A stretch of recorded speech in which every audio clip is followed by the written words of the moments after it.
I still had my graduation tassel in my car when my sister walked into my grandpa's living room like she owned the oxygen. She slid a deed across the table, smiling as she told me to start packing. My parents stood behind her, silent and smug, so I just nodded and said, okay. They were 3 weeks late. The single move I made after graduation had already turned their stolen paperwork into a legal liability. My name is Morgan Flores. I am 28 years old. And if you looked at me on that Tuesday afternoon, you would have seen someone who looked exactly like a stark, hollowed-out version of a college graduate. I was standing in the center of my grandfather's living room in Kingswell Cove, Maine. The air in the house smelled like old paper, sea salt, and the lavender detergent Grandpa Elliot had used for 40 years. It was a smell that usually slowed my heart rate down, but today my pulse was hammering against my ribs. I had driven 6 hours to get here immediately after my final thesis defense. My cap and gown were still tossed in the back seat of my sedan, gathering wrinkles in the humidity. I had not slept more than 4 hours a night for the last month. I was running on caffeine and the strange, numb adrenaline of grief that had not yet found a place to land. Grandpa Elliot had been gone for 3 weeks. The house felt too big without him. It felt quiet. Then the silence broke. It was the sound of tires crunching over the gravel driveway. It was not a hesitant arrival. It was fast, aggressive, the sound of a car expecting the gate to be open. I walked to the window and pulled back the sheer curtain. My stomach turned over, a slow, cold rotation.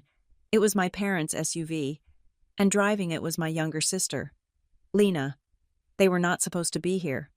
We had agreed that I would come up alone to sort through his personal effects, to organize the clothes for donation, to sit with the memories before we talked about the estate. That was the plan. That was the verbal agreement we had made standing in the funeral home parking lot. I watched Lena step out of the driver's seat. She looked radiant. She was wearing a white sundress that looked brand new, and her hair was blown out in perfect, golden waves.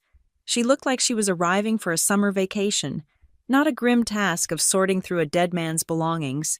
My mother, Teresa, climbed out of the passenger side, smoothing down her skirt. My father, Gavin, emerged from the back, looking around the property with a critical, appraising eye. He was not looking at the ocean view. He was looking at the roof shingles. I went to the front door. I did not open it immediately. I took a breath, held it for 5 seconds, and let it out. I told myself to be kind. I told myself they were grieving too and that everyone handles death differently. Perhaps they just wanted to be together. Perhaps they wanted to help me. I opened the door. Lena was already on the porch step. She did not hug me. She breezed past me into the foyer, bringing a gust of expensive floral perfume that instantly warred with the scent of Grandpa's lavender. "Morgan, you made it," she said. Her voice was bright, too loud for the hallway. "Hi, Lena," I said. I looked at my parents. "Hi, Mom, Dad. I didn't expect you guys until next weekend." Teresa stepped in and offered me a quick, stiff hug. It felt like hugging a mannequin. "We just thought it would be better to get a head start," she said. She pulled away and avoided my eyes, looking instead at the dust on the hallway mirror. Better for who? I wondered, but I did not say it. We walked into the living room. The afternoon light was cutting across the hardwood floors. Lena went straight to the head of the dining table, the spot where Grandpa used to sit to read his morning paper. She placed her leather handbag on the table with a heavy thud. "Sit down." "Morgan," Lena said. It was not a request. It was an instruction. I remained standing. "I am fine standing," I said. "What is going on?" Gavin cleared his throat. He stood behind Lena, his hands clasped behind his back. Teresa moved to the window, blocking the view of the cove, effectively closing the circle around me. "We need to talk about the house," Gavin said. I looked at him. "I thought we agreed to wait. The probate process hasn't even officially started. I have the meeting with the executor next week." Lena laughed. It was a short, sharp sound. "Oh, Morgan, that is the thing. We do not need to wait for probate." She reached into her bag and pulled out a blue folder. She opened it and slid a document across the polished wood of the table. It stopped inches from my hand. I looked down. It was a deed transfer, a quitclaim deed. Specifically, the paper was thick and crisp. It looked very official. "It is already done," Lena said. Her voice was sweet, casual, the way one might talk about a weather forecast. Mom and Dad and I talked. We made a decision based on what is best for the family. Practical reasons, really. I looked at the paper. I saw my grandfather's signature at the bottom. It looked shaky, wobbly. "What is this?" I asked. My voice sounded calm, which surprised me. "It is the transfer," Lena said. "Grandpa signed it over to me before he passed. He wanted to make sure the house stayed in the family, but he knew you would be busy with your career starting. He didn't want to burden you." I looked at the date next to the signature. It was dated 4 months ago. I was here 4 months ago. I said, "I was here every weekend." He never mentioned this. Gavin stepped forward. "He didn't want to upset you. Morgan, you know how he was. He wanted to protect you." "Protect me from $1 million asset?" I asked. Teresa turned from the window. "Morgan, please, don't be difficult. Lena is looking to settle down. She has a fiancé now. They need a place to start their lives. You are single, you are young, you can go anywhere. You will bounce back, you always do. Bounce back." The phrase hung in the air. It was the same phrase they used when they gave Lena my car when I went to college because she needed it more. It was the same phrase they used when they missed my graduation because Lena had a minor crisis with a boyfriend. I was the rubber ball. I was the one designed to hit the pavement and return to the hand that threw me. I looked at Lena. She was smiling. It was a small, tight smile. It was the smile of someone who has already won and is just waiting for the loser to realize it. "So the house is yours," I said. "Technically, yes," Lena said. She tapped the paper with a manicured fingernail. "And practically speaking, it does not make sense for you to stay here right now. It is just going to be confusing for the neighbors. We want to start renovations immediately." I looked at the three of them. They were a wall, a unified front. There was no crack in their resolve. They had practiced this. I could see it in the way they stood, in the way they did not interrupt each other. They had rehearsed this conversation in the car on the way up. They had assigned lines. Gavin was the voice of reason. Teresa was the emotional guilt. Lena was the closer. "When do you want me to leave?" I asked. Lena checked her watch. "Well, tonight would be best." She said it so simply. Tonight would be best. Like she was suggesting we order Thai food instead of pizza. Like she was not evicting her sister from the only place that felt like home. "Tonight," I repeated. Gavin nodded. "It is just a clean break. Morgan, rip the bandage off. You can stay at a motel in town tonight and drive back to the city tomorrow. We will reimburse you for the room, of course. Generous." I thought. I looked around the room. I looked at the fireplace where Grandpa and I used to roast marshmallows. I looked at the bookshelf filled with the paperbacks I had read to him when his eyes started to fail. I felt a surge of rage so hot it almost blinded me. I wanted to scream. I wanted to tear that paper in half. I wanted to ask them how they slept at night. But then I looked at Lena's eyes. She was waiting for it. She wanted the fight. She wanted me to yell. If I yelled, I was the unstable one. If I cried, I was the emotional one. If I refused to leave, I was the selfish one.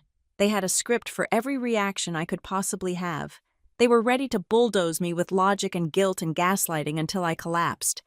This wasn't a negotiation. It was an ambush. And then, clarity washed over me. It was cold and sharp, like the ocean water in the cove. If I fought them now, I would show my hand. If I pointed out that the signature looked forged, they would cover their tracks. If I told them about the conversations Grandpa and I actually had, they would rewrite history. They thought they held all the cards. They thought I was the same Morgan who just wanted everyone to get along. I took a deep breath. I let my shoulders drop. I unclenched my jaw. "Okay," I said. The word hung in the quiet room. Lena blinked. She looked confused for a fraction of a second, as if she had braced for impact and hit nothing but air. "Okay," she asked. I nodded. "Okay, If the house is yours, then it is yours. I don't want to be where I'm not wanted. And if Grandpa signed it, then that is that. The tension in the room snapped. It was palpable. Gavin's shoulders slumped in relief. Teresa let out a long breath and finally looked at me with something resembling warmth. "Oh, Morgan," Teresa said, stepping forward. "Thank you. Thank you for being reasonable. We knew you would understand." Lena's smile widened, becoming genuine and predatory all at once. She sat back in the chair, claiming the space. "I am glad you are being mature about this.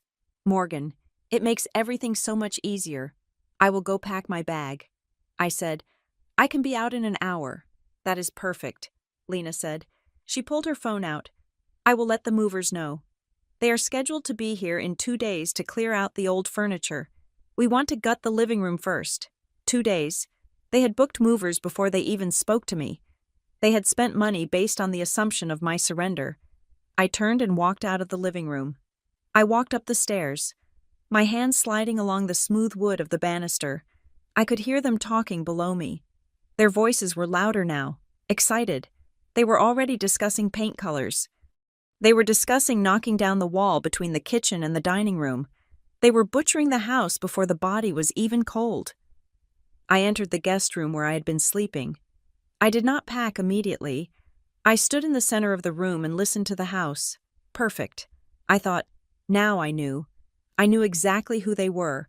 I knew exactly how far they were willing to go. They were willing to forge, to lie, to displace their own daughter and sister for a piece of real estate. They had shown me their absolute worst, assuming I would absorb it like I always did. They had made a fatal error. They assumed I was just Morgan the student, Morgan the daughter, Morgan the doormat. They did not know I was also the trustee. I walked over to my bag. I did not pack my clothes. Instead, I reached into the hidden laptop sleeve at the back of my carry-on. I pulled out my laptop. I sat on the edge of the bed and opened it. The screen glowed blue in the dim room. I navigated through my files. I bypassed the thesis drafts. I bypassed the job applications. I went to a folder I had created the morning after my graduation ceremony, exactly 3 days after Grandpa's funeral. The folder was labeled simply, Kingswell Trust. I double-clicked it. The document opened. It was a scanned copy of the irrevocable trust agreement, signed, notarized, and filed with the county clerk 3 weeks ago. The date stamp was clear. The terms were absolute. The house did not belong to Grandpa Elliott when he died. It had not belonged to him for the last month of his life. He had moved it. We had moved it. I looked at the screen. I looked at the clause that named me, Morgan Flores, as the sole trustee and beneficiary. I looked at the clause that specifically voided any prior or subsequent wills or deeds regarding the property unless signed by the trustee. I could hear Lena laughing downstairs. It was a sound of victory. She thought she had just evicted me. I closed the laptop. I felt a strange calm settle over me. It was not happiness. It was the cold, hard satisfaction of a steel trap waiting to be sprung. I stood up and began to fold my shirts. I would leave tonight. I would let them have their paint swatches and their movers. I would let them play house for a few days. I would let them spend their money. I would let them dig the hole so deep that they would never be able to climb out of it. I packed my toothbrush. I zipped my bag. Okay. I whispered to the empty room. Let's see how much you really want this house. I drove to the motel in silence. The hum of the tires against the asphalt was the only sound in the world. I did not turn on the radio. I did not call my best friend. I just drove, staring at the white lines flashing by like seconds ticking off a clock. To understand why I walked out of that house without screaming, you have to understand the architecture of the Flores family. It was not built on malice. I truly believe that. My parents did not wake up in the morning plotting ways to destroy my self-esteem. It was more subtle than that. It was a matter of gravity. My sister, Lena, was the sun. From the moment she was born, 2 years after me, she burned bright and hot. She was louder, needier, more charismatic, more chaotic. She walked into a room and the atmosphere shifted. My parents, Gavin and Teresa, simply orbited her. It was a physics problem they never bothered to solve. They just surrendered to the pull. And me. I was the moon. I was the cool, distant satellite that stayed in its lane, reflected the light, and controlled the tides without anyone ever really looking at the surface. I became the easy daughter by necessity.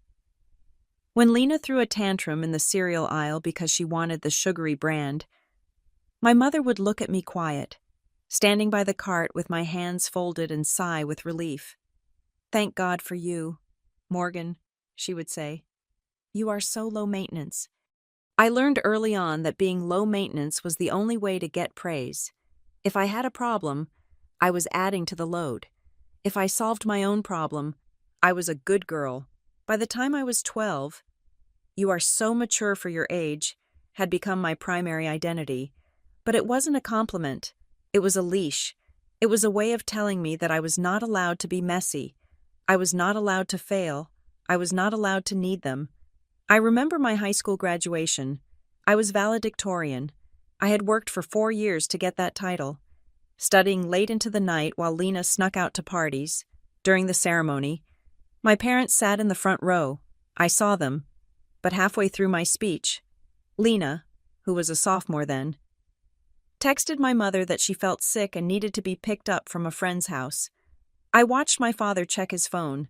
I saw him lean over to my mother. I saw them get up and leave. They missed the end of the speech. They missed me walking across the stage.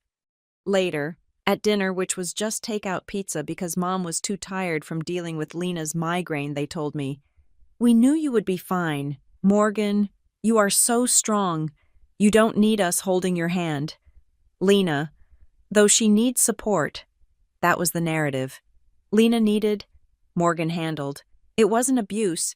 They fed me, clothed me, paid for my textbooks. They loved me, but love is an active verb, and they spent all their action verbs on my sister. The only person who didn't follow this script was Grandpa Elliot. Grandpa was my father's father, but he looked at Gavin with a mixture of confusion and disappointment that he never bothered to hide. Grandpa lived in Kingswell Cove, in that rambling, cedar-shingled house overlooking the Atlantic. To everyone else, he was a grumpy, taciturn old man who hoarded newspapers and refused to get a smartphone. To me, he was the only person who listened.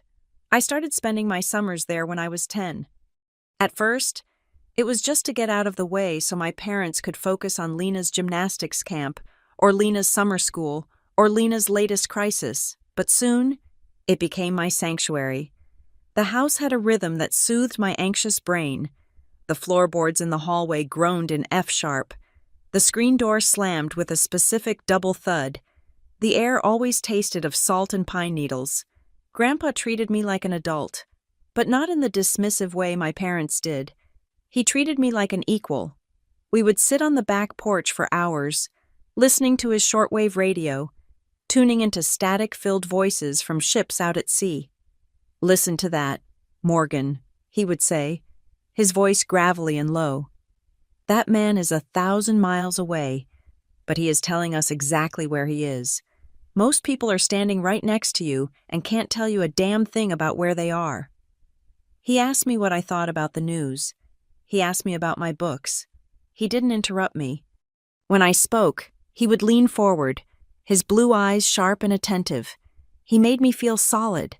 He made me feel like I wasn't just a shadow on the wall. As the years went by, the dynamic shifted. Grandpa got older. His hands started to shake. His knees gave out. The house, once his kingdom, became a challenge. My parents visited. Of course, they came for Thanksgiving. They came for the 4th of July. They came when the weather was nice, and they could take photos of the ocean to post online with captions like, "Family time is the best time." They brought wine. They sat on the deck. They asked Grandpa how he was doing, and when he said fine, they accepted it and went back to talking about Lena's new job or Lena's new apartment. They didn't see the reality. They didn't see the pile of unpaid bills on the counter because his eyesight was failing and he couldn't read the numbers. They didn't see the expired milk in the fridge.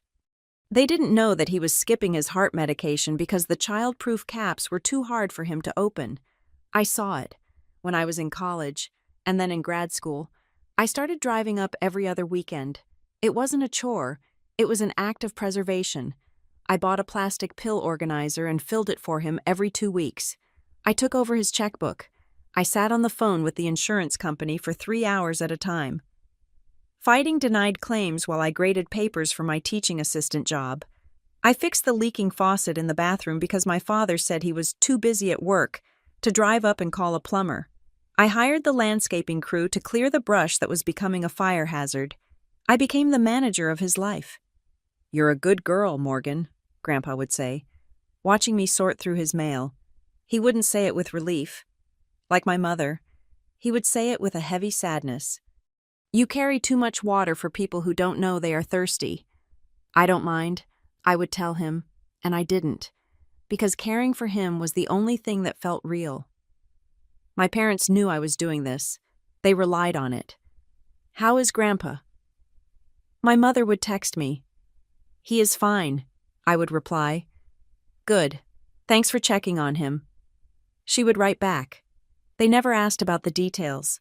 They didn't want to know about the incontinence pads, or the confusion or the fear in his eyes when he forgot the word for spoon. They wanted the sanitized version. They wanted the easy version. Then came the end. The last month was a blur of hospice nurses and morphine drips. I moved into the house. I slept on the cot next to his hospital bed in the living room. I held his hand while he labored to breathe. My parents came for the last 2 days. Lena came for an hour, cried beautifully by his bedside, and then had to leave because the energy was too intense for her. When he died, I felt a silence settle over the world that was heavier than anything I had ever known.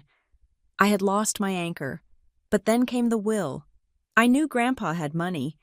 He had worked as a structural engineer for 40 years, lived simply, and invested wisely, but I didn't know how much.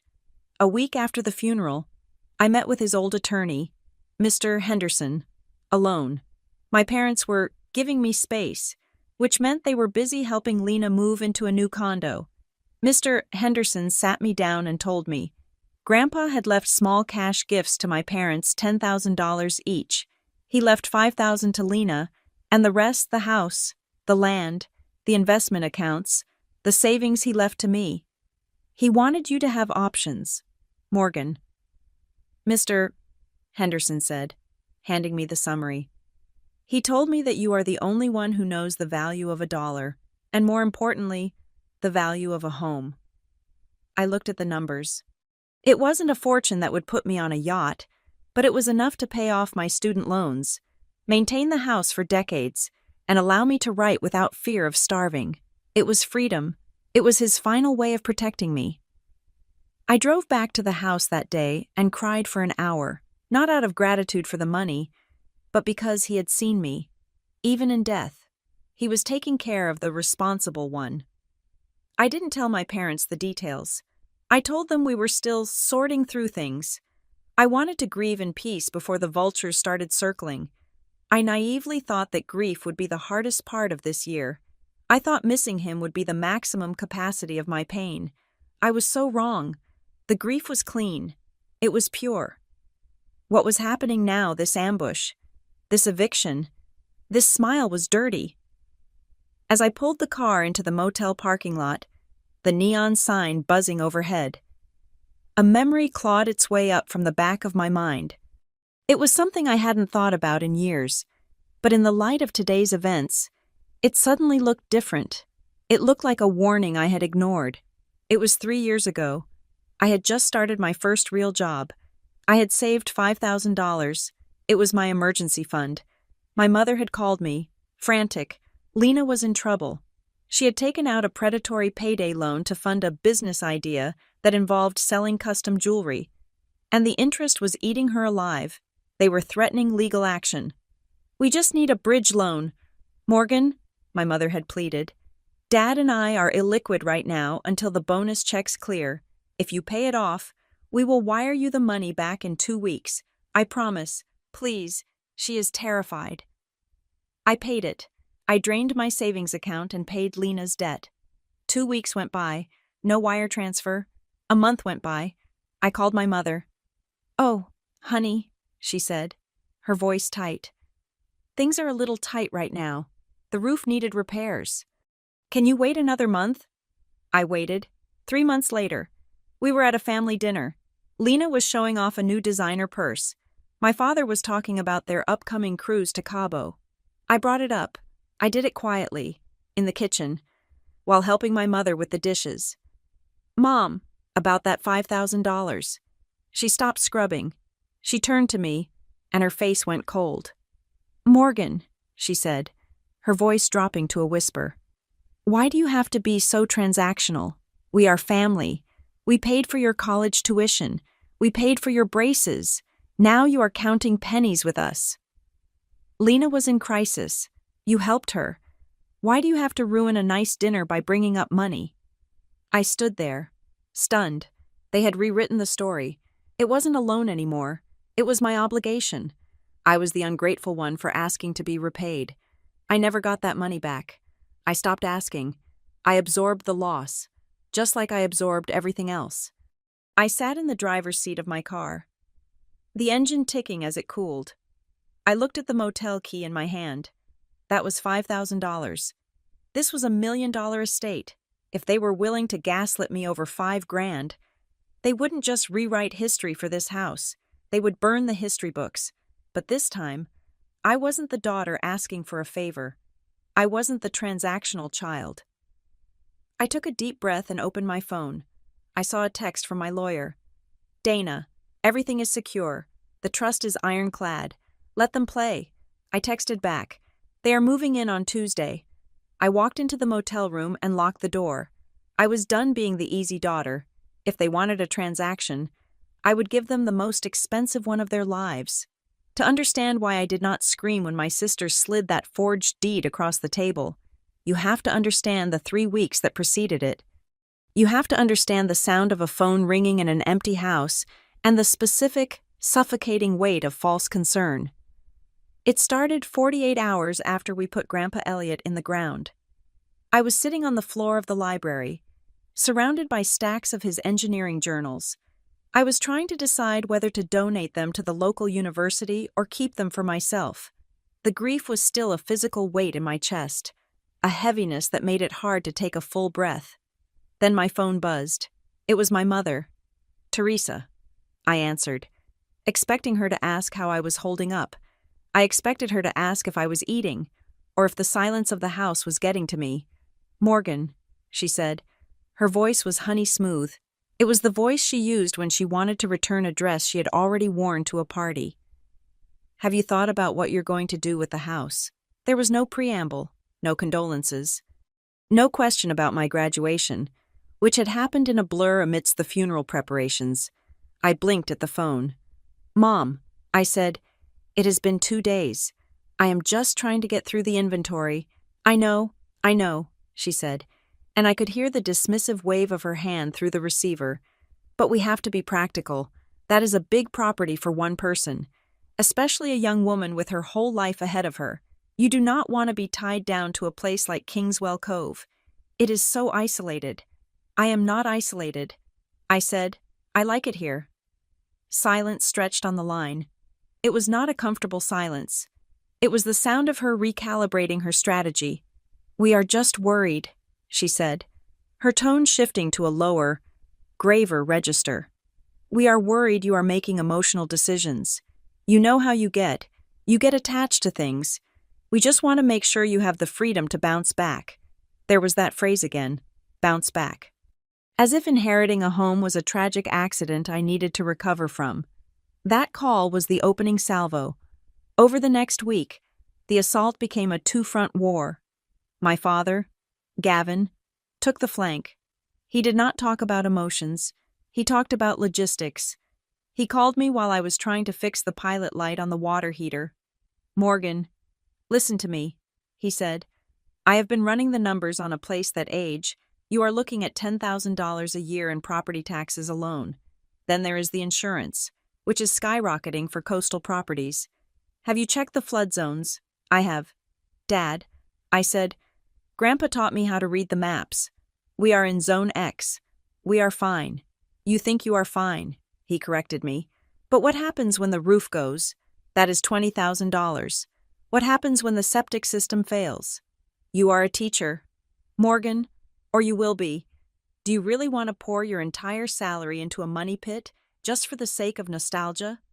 I am not doing it for nostalgia. I said, I am doing it because I live here.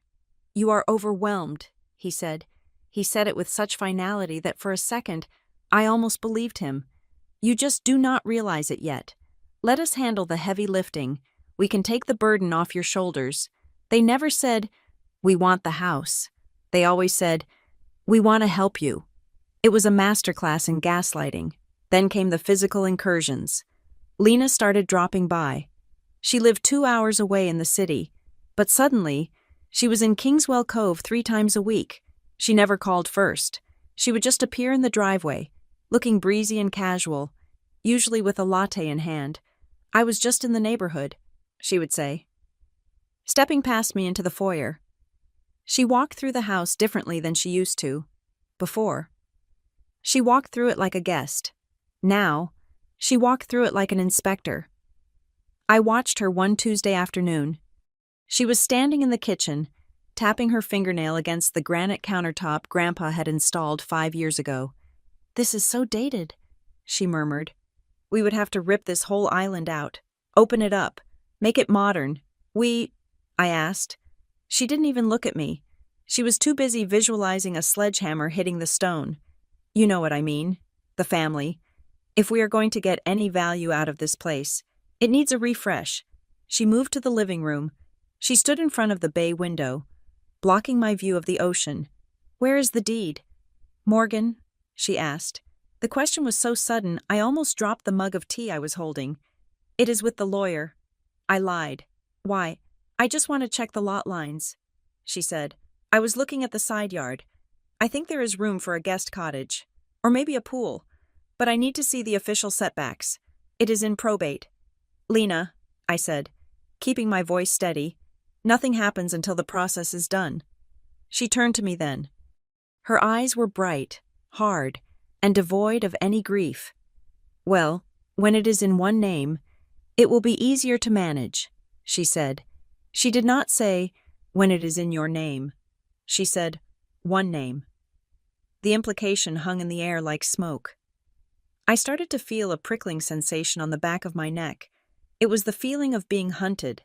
I realized then that they were not waiting for me to decide. They were waiting for me to yield. The paranoia set in by inches. I stopped sleeping through the night. I started waking up at 3 a.m, listening to the creaks of the house, wondering if they were actually sounds of intrusion. Then came the neighbor. Mrs. Gable lived 3 houses down. She was a woman who spent 90% of her waking hours gardening and the other 10% watching the street. I ran into her at the mailbox on a fog-heavy Thursday morning. Morgan, dear, she said, leaning over her fence. I saw the photographer yesterday. Very professional looking. I froze. What photographer? Mrs. Gable. The man in the suit? She said.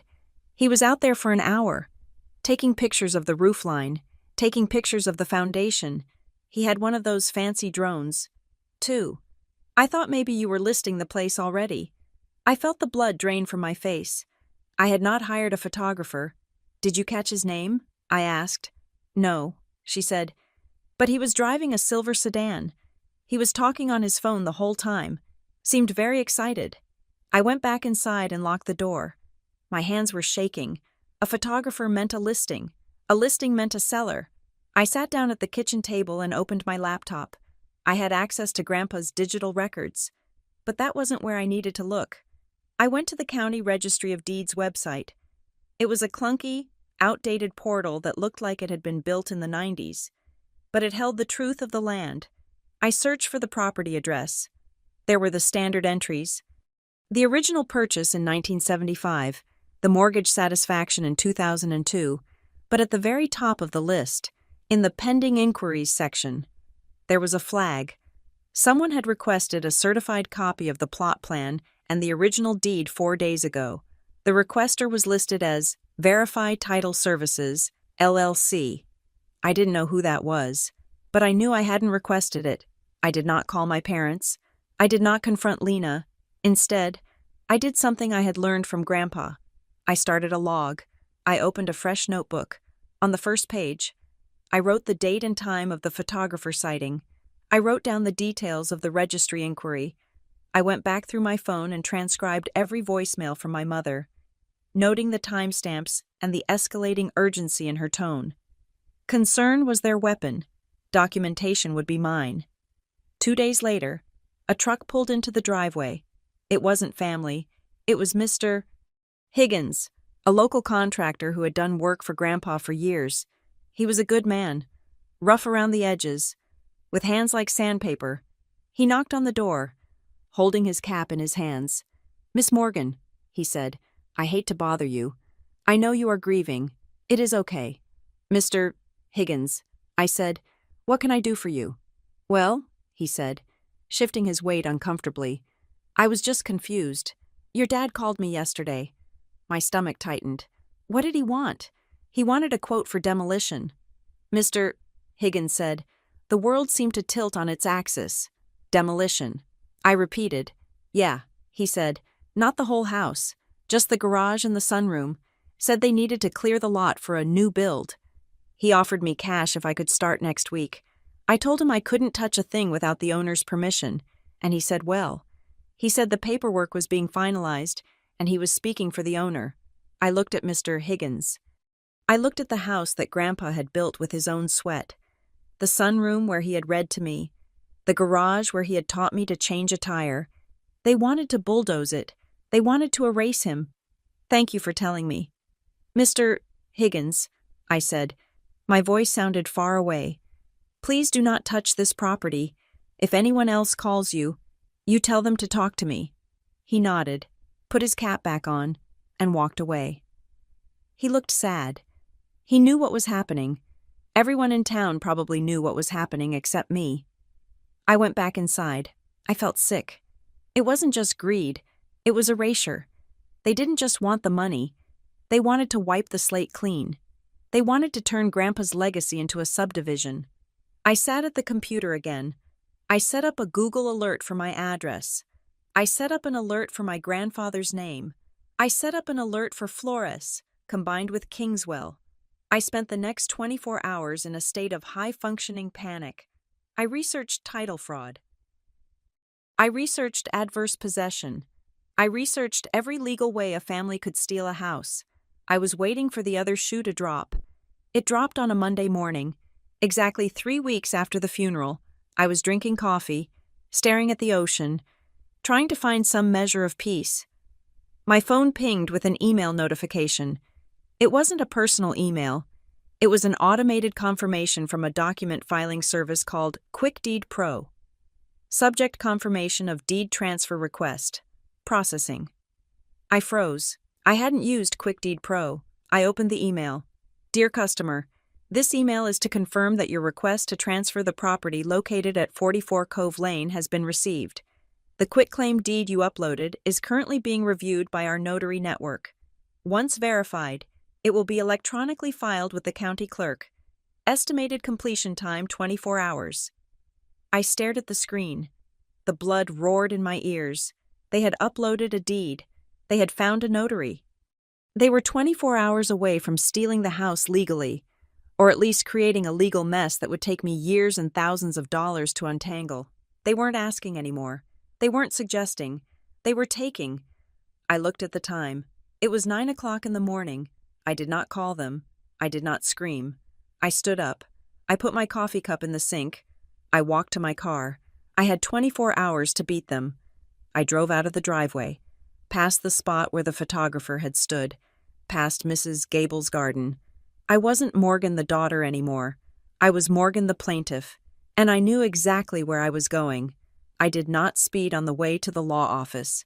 I drove exactly the speed limit. I used my turn signals. I stopped completely at every stop sign. When your life is spinning out of control, you cling to the rules you can see. The office of Keene and Marlowe was not in a glass skyscraper with a view of the harbor. It was in a squat, red brick building next to a dentist's office in the older part of town. The kind of place that smelled of stale coffee and printer toner.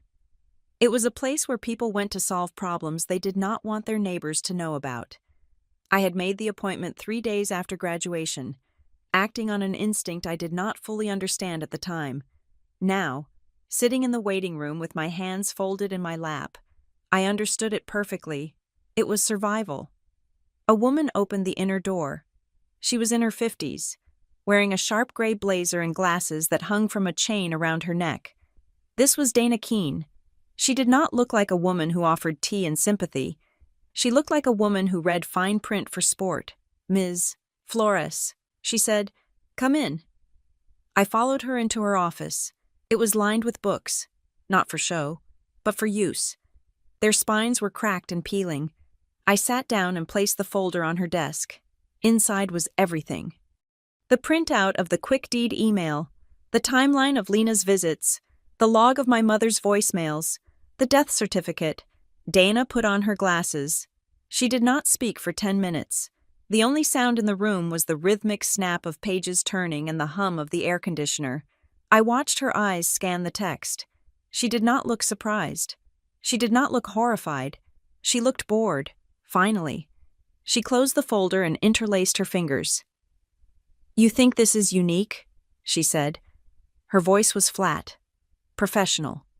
"You think because they are your parents, because she is your sister, that this is a tragedy." I stayed silent. "It is not a tragedy," Dana said. "It is a playbook." She stood up and walked to the whiteboard on the wall. She uncapped a marker. "Families do not steal loudly." "Morgan," she said, writing the word confidence in capital letters. "They do not break in with crowbars. They steal confidently. They steal with hugs. They steal with casserole dishes and offers to help with the laundry. They rely on the fact that you are too polite to accuse them of being thieves." She turned to me. "They are using the urgency script," she continued. "They tell you it has to happen tonight. They tell you it is for your own good. They tell you that you are overwhelmed. They create a crisis taxes, repairs, maintenance, so that they can offer themselves as the solution. And if you hesitate, they pivot to the selfish script. They ask why you are being difficult. They ask why you do not care about the family legacy." It was like she had bugged my phone. She was reciting my last 3 weeks verbatim. "They are counting on you to fold," she said. "They are banking on the fact that you would rather lose the house than lose the relationship." I looked at her. "I think I already lost the relationship," I said. Dana nodded. "Good. Then we can proceed with the law." She sat back down. "We have options. We can file a restraining notice on the title, which flags any transfer attempts. We can file a preemptive fraud report with the county, which starts an investigation, or we can monitor the title and sue them after they make a move. I don't want to sue them later." I said, "I want to stop them now. I want to make it impossible." Dana smiled. It was a small, sharp expression. "Then we do not want a defense. We want a fortress. We want an irrevocable trust." She pulled a fresh legal pad toward her. "Right now, the property is in the estate," she explained. "It is vulnerable to probate challenges, forged deeds, and family pressure. If we move the asset into an irrevocable trust, the owner is no longer you. The owner is the trust. You are the trustee. You control it. You live in it. You benefit from it. But legally, it is locked away. To change the deed, they would not just need your signature, they would need to break the trust itself, which requires a judge and a very high burden of proof." "Do it," I said. Dana paused. "There is one more thing." She opened her desk drawer and pulled out a thick manila envelope. It had the bank's logo on it. "Your grandfather was a client of mine for 20 years. She said, "He came to see me 6 months ago. He was worried. He told me that his son, your father, had been asking questions about the property value. He told me his granddaughter, your sister, had asked him to co-sign a loan. My stomach dropped. I didn't know that. He refused," Dana said, "but he knew his health was failing. He gave me access to his safe deposit box instructions. He told me that if you ever came to me for help, I was to give you this." She slid a single sheet of paper across the desk. It was handwritten. The handwriting was shaky, the loops of the letters trembling, but legible. "To Morgan. If you are reading this, I am gone, and the sharks are swimming. I am sorry I could not tell you this in person. but I did not want to burden you while I was still here. You are the only one who sees this house as a home. To the others, it is just a check to be cashed. Do not let them bully you. Do not let them make you feel small. You are the guardian now. Protect the place where we sat and watched the ocean. I trust you. You are the only one I trust. Love, Grandpa. I read it twice. The tears pricked my eyes, hot and sudden, but I blinked them back. He had known. He had seen the greed in them long before I did. He had prepared this moment for me. I looked up at Dana. Where do I sign? She opened a new file on her computer. We are going to draft the Kingswell Trust. You will be the sole trustee. We will add a specific clause that requires dual-factor identity verification for any transfer of assets. That means even if they forge your signature, even if they find a crooked notary, the county cannot record the deed without a biometric confirmation from you. She typed rapidly. The sound of the keys was aggressive, like gunfire. We worked for 2 hours. We went through every contingency. We structured the trust to protect against creditors, against lawsuits, and specifically against claims of undue influence from family members. When the document was ready, it was 30 pages long. It was dense. It was heavy. I signed my name on the final page. Morgan Flores, trustee. I initialed the bottom of every page. I dated it. Dana called in 2 witnesses from the outer office. They watched me sign. They signed their names. She stamped it with her notary seal. The sound of the stamp hitting the paper was the most satisfying sound I had heard in weeks. It sounded like a gate slamming shut. Dana organized the papers into a folder.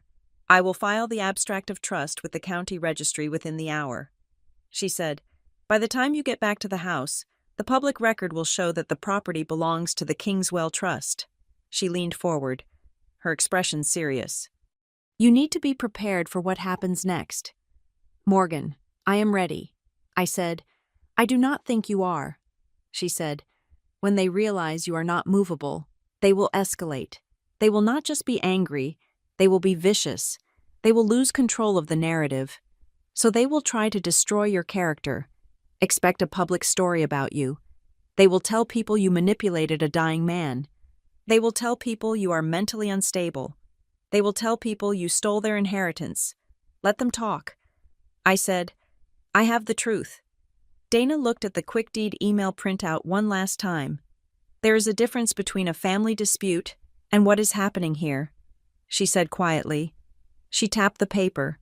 If they have already uploaded a deed with a forged signature to this service, she said, looking me dead in the eye, then we are not dealing with family drama anymore. We are dealing with a felony. I stood up, taking the folder. The weight of it felt good in my hand. Then I guess I should let them know I am moving out. I said. Dana nodded. Let them think they won. Let them walk into the trap. I walked out of the office and into the bright, blinding sunlight of the afternoon. The air smelled of exhaust and asphalt, but under it, I could smell the ocean waiting for me. I checked my watch. It was 2:00. I had signed my name. I had locked the gate. And now, I was going to go home and tell my family exactly what they wanted to hear, just so I could watch them hang themselves with their own rope. The following weekend, the dynamic shifted so abruptly it gave me emotional whiplash. The aggression of the eviction notice vanished, replaced by a suffocating, performative warmth that was infinitely more terrifying. They stopped demanding I leave. Instead, they decided to love me into submission. It began with a text from my mother. Teresa, on Thursday, we are coming up for Sunday dinner. I am bringing your favorite roast. Let's just be a family again. I knew exactly what this was. In the business world, it is called a merger negotiation. In the Flores family, it was the soft phase of a hostile takeover. They had realized that bullying me might cause me to lawyer up. Little did they know I already had, so now they were pivoting to manipulation. They arrived at noon on Sunday. The weather was gray and blustery, the ocean churning in a way that usually kept tourists away. But my family marched up the walkway with smiles plastered on their faces. Lena carried a bottle of expensive wine. Gavin carried a box of pastries from a bakery in the city that I used to love when I was 12. We entered the house, and the performance began. Lena was the lead actress. She did not sit down. She floated. She moved through the rooms with a proprietary air, touching the door frames and the window sills. But this time, her commentary had changed. It wasn't, "Get out." It was, "We." "We should really think about opening up this hallway," she said, running her hand along the original wainscoting. "If we knock out this partition, the light would flow all the way to the kitchen. What do you think, Morgan? Wouldn't that be better for us?" She emphasized the word, us. I stood by the kitchen island, chopping vegetables for the salad. I kept my face neutral. "That is a load-bearing wall." "Lena," I said. "Grandpa always said the house would fold in on itself without it." Lena laughed, a light, tinkling sound that didn't reach her eyes. "Oh, Grandpa was so old-fashioned with his engineering. Modern beams can support anything. We just need to update the records and get a structural engineer out here. I actually have a friend who could do it for us next week." There it was again. Us. We. She was mentally actively occupying the space, dragging me into a collective ownership that did not exist. We sat down to dinner at 3 o'clock. The roast chicken was perfect. The wine was poured. The conversation was carefully curated to avoid the landmines of the past 3 weeks. They asked about my thesis defense. They asked about the weather. It was the most polite interrogation I had ever endured. Then, Teresa made her move. She reached across the table and placed her hand over mine. Her palm was warm, but her grip was tight. "You know, Morgan," she said softly, her eyes glistening with unshed tears. "I was thinking about Dad all week. You know what he wanted more than anything? He wanted unity. He hated it when you girls fought. He used to tell me, 'Teresa, as long as the sisters are friends, the family is safe.'" She paused to let the guilt land. She was weaponizing a dead man who, in reality, had spent his final months complaining about how Lena only called when she needed money. "I know, Mom," I said, taking a sip of water. "I want unity too." "Exactly," Gavin said. He set his fork down. The good cop had entered the chat. "And that is why we have been brainstorming. We don't want you to feel pushed out. Morgan, we know you love this place, but we also know the reality of your situation. You are starting a teaching career. The salary is modest. This house is a beast." He leaned forward, putting his elbows on the table. "So, here is the solution we came up with," he said. "We want to be fair. We think Lena should take title to the house. She has the connections to manage the renovations, and she has the time. In exchange, we will make sure you get a larger portion of the liquid cash in the estate. You can take $20,000 from the savings account. Walk away with a nest egg. Lena takes the burden of the property. Everyone wins." I did the math in my head instantly. The house was appraised at $1.2 million. The savings account held $40,000. He was offering me $20,000 for my half of $1 million asset. It was an insult so profound it was almost impressive. "That is an interesting idea," I said. I didn't say yes. I didn't say no. I just kept the ball in the air. "It is the only logical idea," Lena chimed in. She was picking at her food, too excited to eat. "And to make it easy, Dad found a family attorney who can handle the paperwork. You know, simplify things, so we don't have to deal with the slow probate courts. His name is Arthur. He's willing to come up here. He has the transfer forms ready. We just need you to sign a few things to waive your claim to the deed and accept the cash payout." A family attorney I had never heard of. A waiver of claim. Simplify. The trap was set. They wanted me to sign a document that would likely supersede the will, or at least create enough legal mud to bury me. They wanted to bypass the court because the court would look at the will and see I was the heir. "I don't know," I said, rubbing my temples. "I am just so exhausted right now. I have to grade final exams for the undergrads this week. My brain is mush. I don't think I should sign anything legal until I can think straight." "It will only take 10 minutes, Lena pressed. Her voice sharpened slightly. "I can't do it today," I said firmly. "I have a meeting with the department head tomorrow morning. I need to focus." I looked at Gavin. Give me a week. Let me get through this work week. We can meet next weekend. Maybe Sunday. Gavin exchanged a look with Teresa. I saw the calculation in their eyes. They were gauging if I was stalling or just being my usual overwhelmed self. They decided on the latter. Okay, Gavin said. Next Sunday. But Morgan, we need to move fast. The market is shifting. Next Sunday, I promised.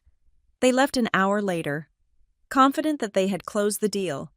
They thought I was cornered. They thought I was breaking. As soon as their taillights disappeared around the bend, I went to work. I did not grade exams. I went to the trunk of my car and retrieved the 4 boxes of wireless security cameras I had bought in the next town over.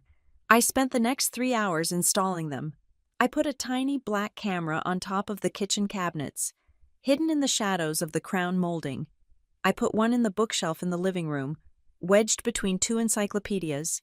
I put one on the front porch, angled to capture faces, and one in the hallway pointing at the front door.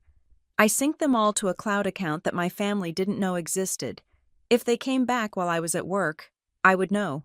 If they brought their photographer back, I would have his face. Then, I went to Grandpa's study. I emptied the filing cabinet, every tax return, every medical record, the original copy of the will, the letters he had written to me. I packed them all into waterproof bins. I drove them to the bank and placed them in the largest safe deposit box they had. I was scrubbing the house of its vulnerability. That night, I was scrolling through social media on a burner account I used to monitor my students' trends, when I decided to check on Lena. She had blocked my main account months ago after a petty argument, but her profile was public. I saw a photo posted 6 hours ago. It was a picture of Lena and her boyfriend, Brett. Brett was a serial entrepreneur who always seemed to be between ventures. In the photo, they were clinking champagne glasses. The caption read, "Big things happening. Finally securing the bag. Coastal living coming soon. Kingswell renovation power couple." I scrolled down to the comments. A friend of his had asked, "Did you get the place?" Brett had replied, "Done deal. Just waiting on the ink. Already talking to investors about the subdivide." I felt a cold chill that had nothing to do with the drafty house. It wasn't just Lena playing house. It was Brett. He was the one pushing. He was the one who saw the dollar signs. Lena was desperate to keep him, and he was desperate for cash. I was the obstacle standing between Lena and her happily ever after, and between Brett and a quick payout. My phone buzzed. It was Dana. Update from the county clerk monitor. The text read, "The filing service they used has flagged the deed for a final review because of the signature discrepancy, but they are pushing it through. The system shows a scheduled recording date for next Tuesday. They are trying to time it. They want you to sign the waiver on Sunday so that when the deed record's on Tuesday, you can't contest it because you already signed away your rights." It was a pincer movement. The forged deed was the backup plan. The waiver they wanted me to sign on Sunday was the primary plan. If I signed, the forgery didn't matter because I would have legally agreed to the transfer. If I didn't sign, they would let the forgery go through on Tuesday and dare me to fight it. I texted Dana back. "They are coming Sunday with a lawyer," Dana replied. "Good. Let them come. Don't sign anything. Just let them commit to the lie." I put the phone down.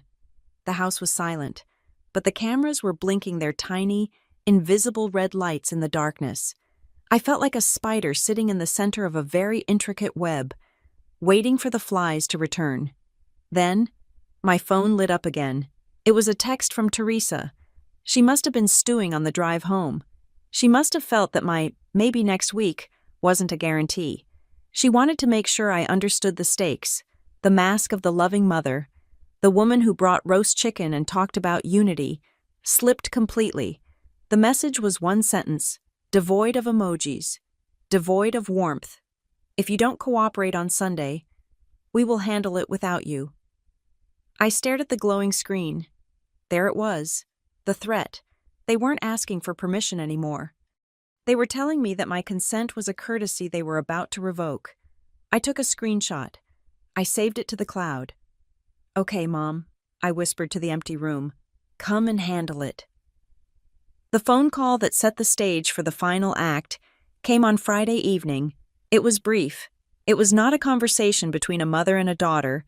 It was a notification from management to an employee who was being made redundant. "We are coming on Sunday," Teresa said. Her voice was devoid of the trembling, manipulative warmth she had used during the roast chicken dinner. This was a new voice. It was brittle and hard. "We are bringing a family advisor. It is easier to explain everything in person rather than going back and forth over text." I noticed the word choice immediately. Explain, not discuss, not negotiate. Explain. "That is fine," I said. "I will be here." I hung up and immediately dialed Dana. I told her the time. I told her the tone. "Perfect," Dana said. Her voice was the only thing that kept my heart rate steady. If they are bringing an advisor, they are bringing a witness to their own misconduct. I am going to prepare a response package. I am alerting the county fraud unit that there is an active attempt to coerce a transfer. Do not stop them. Morgan, do not warn them. Just let them lay the cards on the table. Sunday morning broke over Kingswell Cove with a heavy, slate-gray sky. The ocean was flat, looking more like a sheet of hammered lead than water. The air was thick with the kind of humidity that promises a storm but refuses to deliver it. I woke up at 7. I did not pace. I did not wring my hands. I made a pot of coffee. I stood in the kitchen and drank it black, listening to the silence of the house. I walked through the rooms, checking the camera angles one last time. The tiny red light on the unit atop the kitchen cabinet blinked once, a slow, reassuring wink. I was not afraid. That was the strange part. I had spent 3 weeks terrified of losing my home, terrified of my family, terrified of the conflict. But now that the enemy was at the gate, the fear had evaporated. In its place was a cold, clinical curiosity. I felt like a scientist behind a one-way mirror, waiting to observe the behavior of a particularly aggressive species of rat. At 11 o'clock, the convoy arrived. It was not just the family SUV this time. A second car followed them into the driveway, a black sedan that had seen better days, with a dent in the rear bumper. I watched from the window. Gavin and Teresa got out of the first car. They looked tense. They were not smiling. They were dressed up, as if they were going to church or a deposition. Lena stepped out of the back seat. She was wearing sunglasses. Even though there was no sun, she looked impatient. From the second car emerged a man I had never seen before. He was short, balding, and wearing a suit that was slightly too large for him. He carried a briefcase that looked worn at the handles. This was the family attorney. He did not look like the kind of lawyer who handled high-end estate planning. He looked like the kind of lawyer you found on a billboard next to the highway advertising quick settlements for slip-and-fall accidents. I opened the door before they could knock. "Hello?" I said. They brushed past me. There were no hugs today, no pleasantries. They moved directly into the dining room. The same way a SWAT team clears a building. They took their seats. The lawyer sat at the head of the table, Grandpa's seat. I remained standing. "Morgan, this is Arthur," Gavin said. He gestured to the man. "Arthur has been helping us sort through the confusion of Dad's estate. He found something important." Arthur cleared his throat. He did not look me in the eye. He opened his briefcase and pulled out a single sheet of paper. It was not the deed. It looked like a typed letter. "Miss Flores," Arthur began. His voice was oily. "Your parents engaged me to do a deep search of your grandfather's personal papers. In doing so, we discovered a codicil, a document that clarifies his final intentions." He slid the paper across the table. I picked it up. It was a document dated 2 weeks before Grandpa died. The text claimed that Elliot Brooks, being of sound mind, wished to revoke all prior wills and leave the entirety of the Kingswell property to his granddaughter, Lena Flores, citing her future needs and family leadership. I looked at the signature.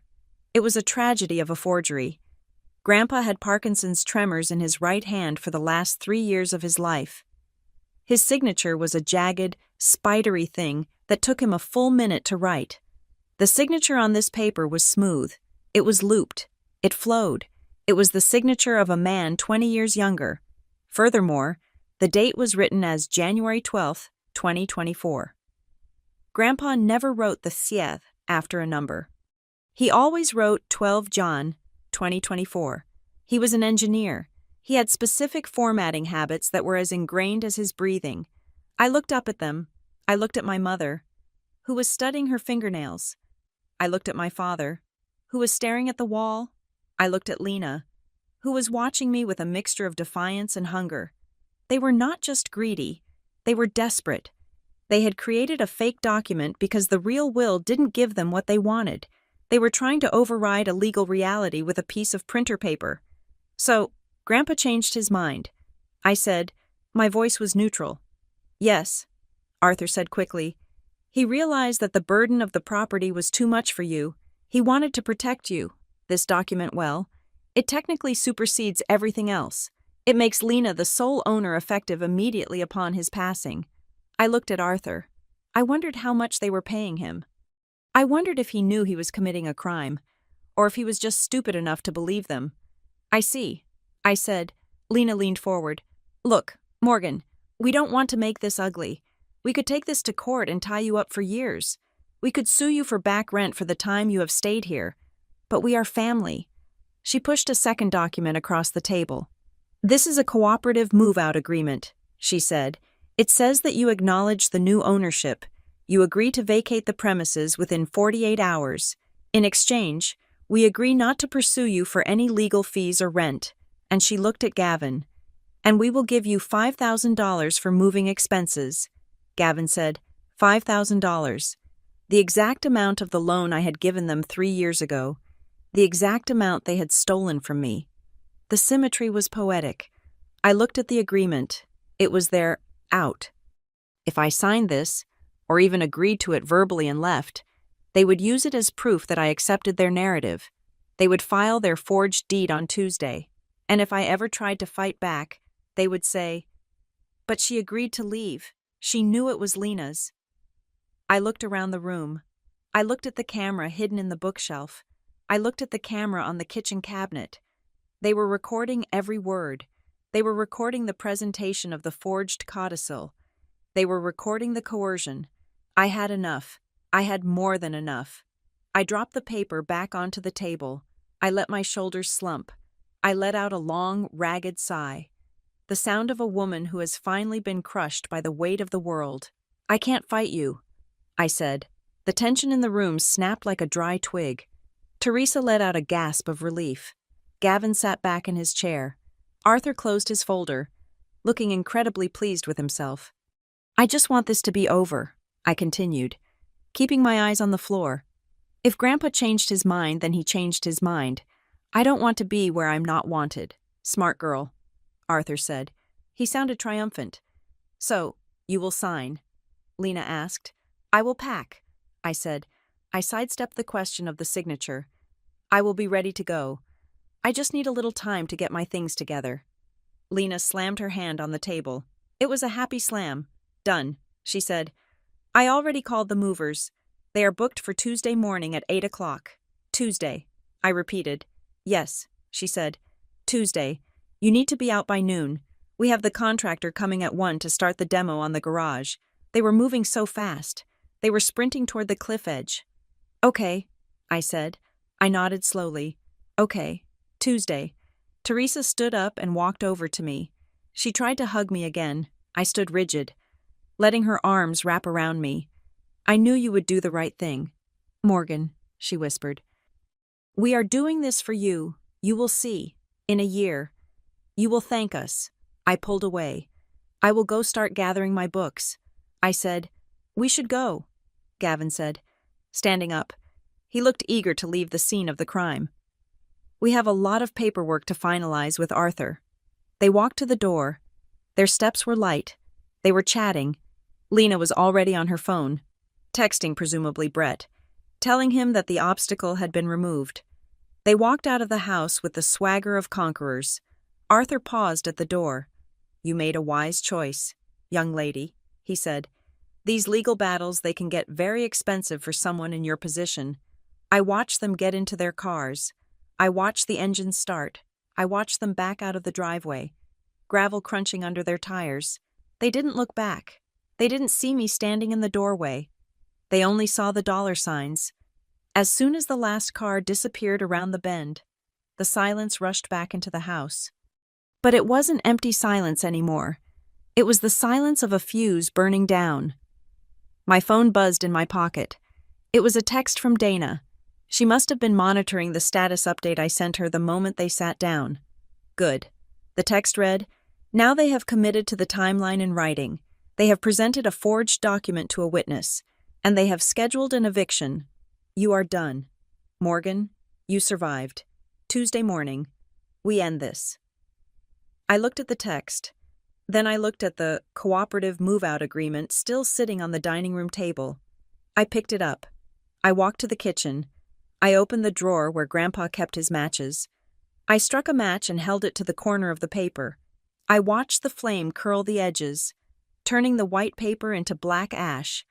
I watched their generous offer burn until it stung my fingertips. And then I dropped it into the sink and washed the ashes away. They thought I had surrendered. They thought I was packing. I went upstairs, but I didn't pack a single box. Instead, I took a shower. I put on my favorite pajamas. I ordered a pizza. I was going to enjoy my house for 2 more days. And then, on Tuesday, I was going to introduce them to the real owner. Tuesday morning arrived with the subtlety of a sledgehammer. The fog from the weekend had burned off, leaving the sky a piercing, relentless blue that offered no cover for what was about to happen.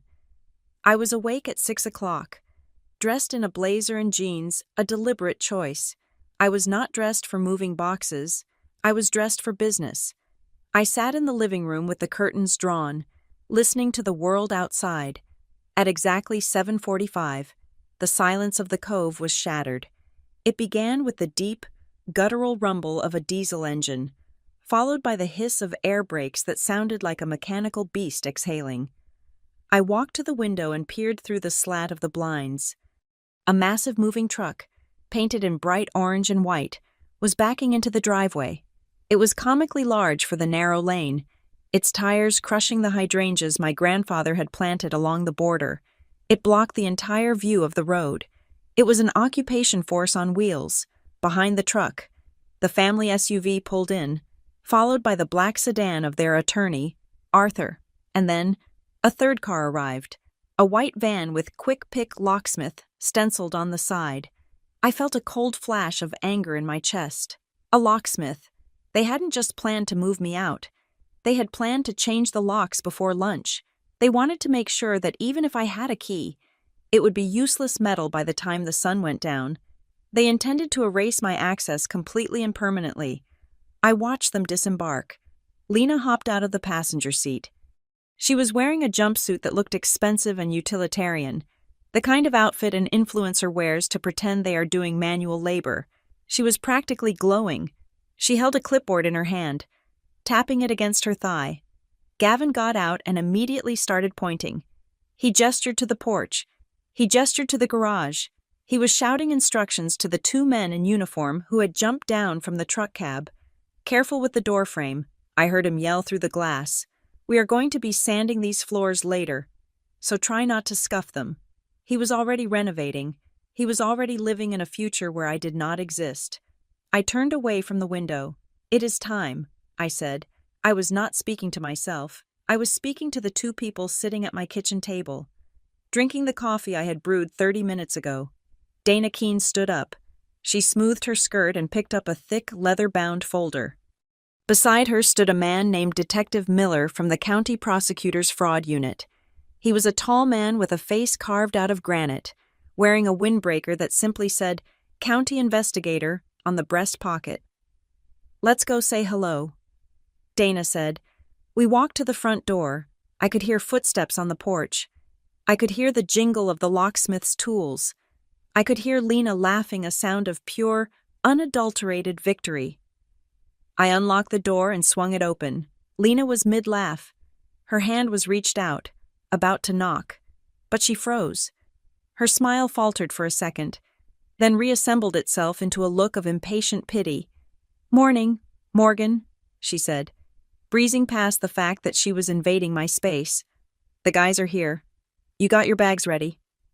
We want to start with the big furniture in the living room, so if you have any boxes in there, You need to move them now.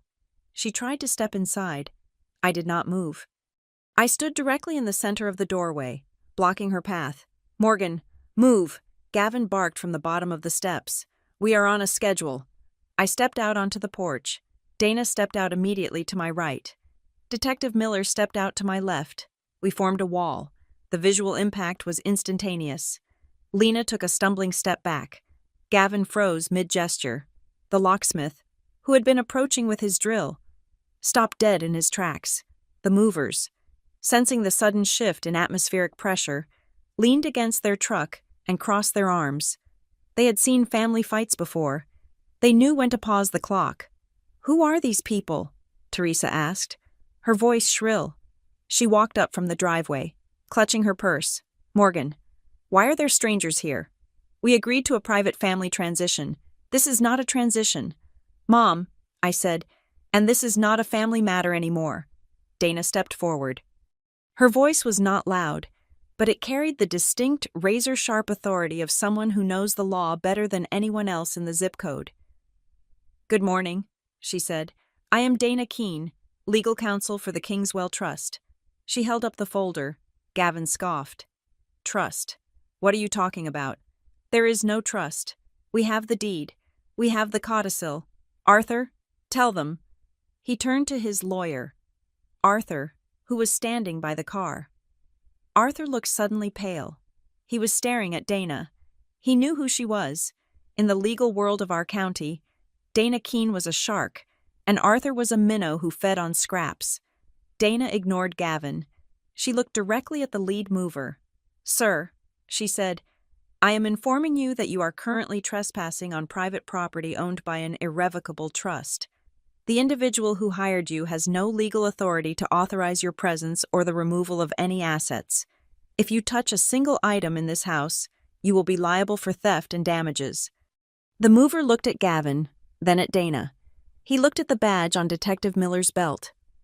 "We are good, lady," the mover said, raising his hands. "We don't touch nothing without a clear owner. We are on hold." He signaled his partner, and they walked back to the cab of the truck, climbing inside to wait. Gavin's face turned a mottled shade of red. "Now listen here," he sputtered. "This is ridiculous. I am the son of the deceased. This is my daughter, Lena, the rightful owner. We have documents." He waved the codicil in the air. "That is where you are confused. Mr. Flores," Dana said calmly. She opened her folder and pulled out a document with a gold seal at the bottom. "This property was transferred into the Kingswell Trust 3 weeks ago," she said. "The deed was recorded, verified, and locked. Morgan Flores is the sole trustee. No transfer of ownership can occur without her biometric verification and my countersignature." She turned to Lena. "Which makes your attempt to file a quitclaim deed last week very interesting, Ms. Flores." Lena crossed her arms. Her confidence was shaking, but she held on. "That trust is fake," she snapped. "Grandpa signed the house to me. We have a notary who witnessed it. It is pending with the county right now." Detective Miller stepped forward. He didn't shout. He spoke in a low, flat bore that was terrifying. "Ms. Flores," he said, "I am Detective Miller with the fraud unit. We reviewed that pending filing this morning." He pulled a small notepad from his pocket. "You used a mobile notary service. The ID number listed for the notary on your document belongs to a woman who died 4 years ago. The stamp is a forgery. The filing service, QuickDeed Pro, is currently cooperating with our investigation into a multi-state identity theft ring."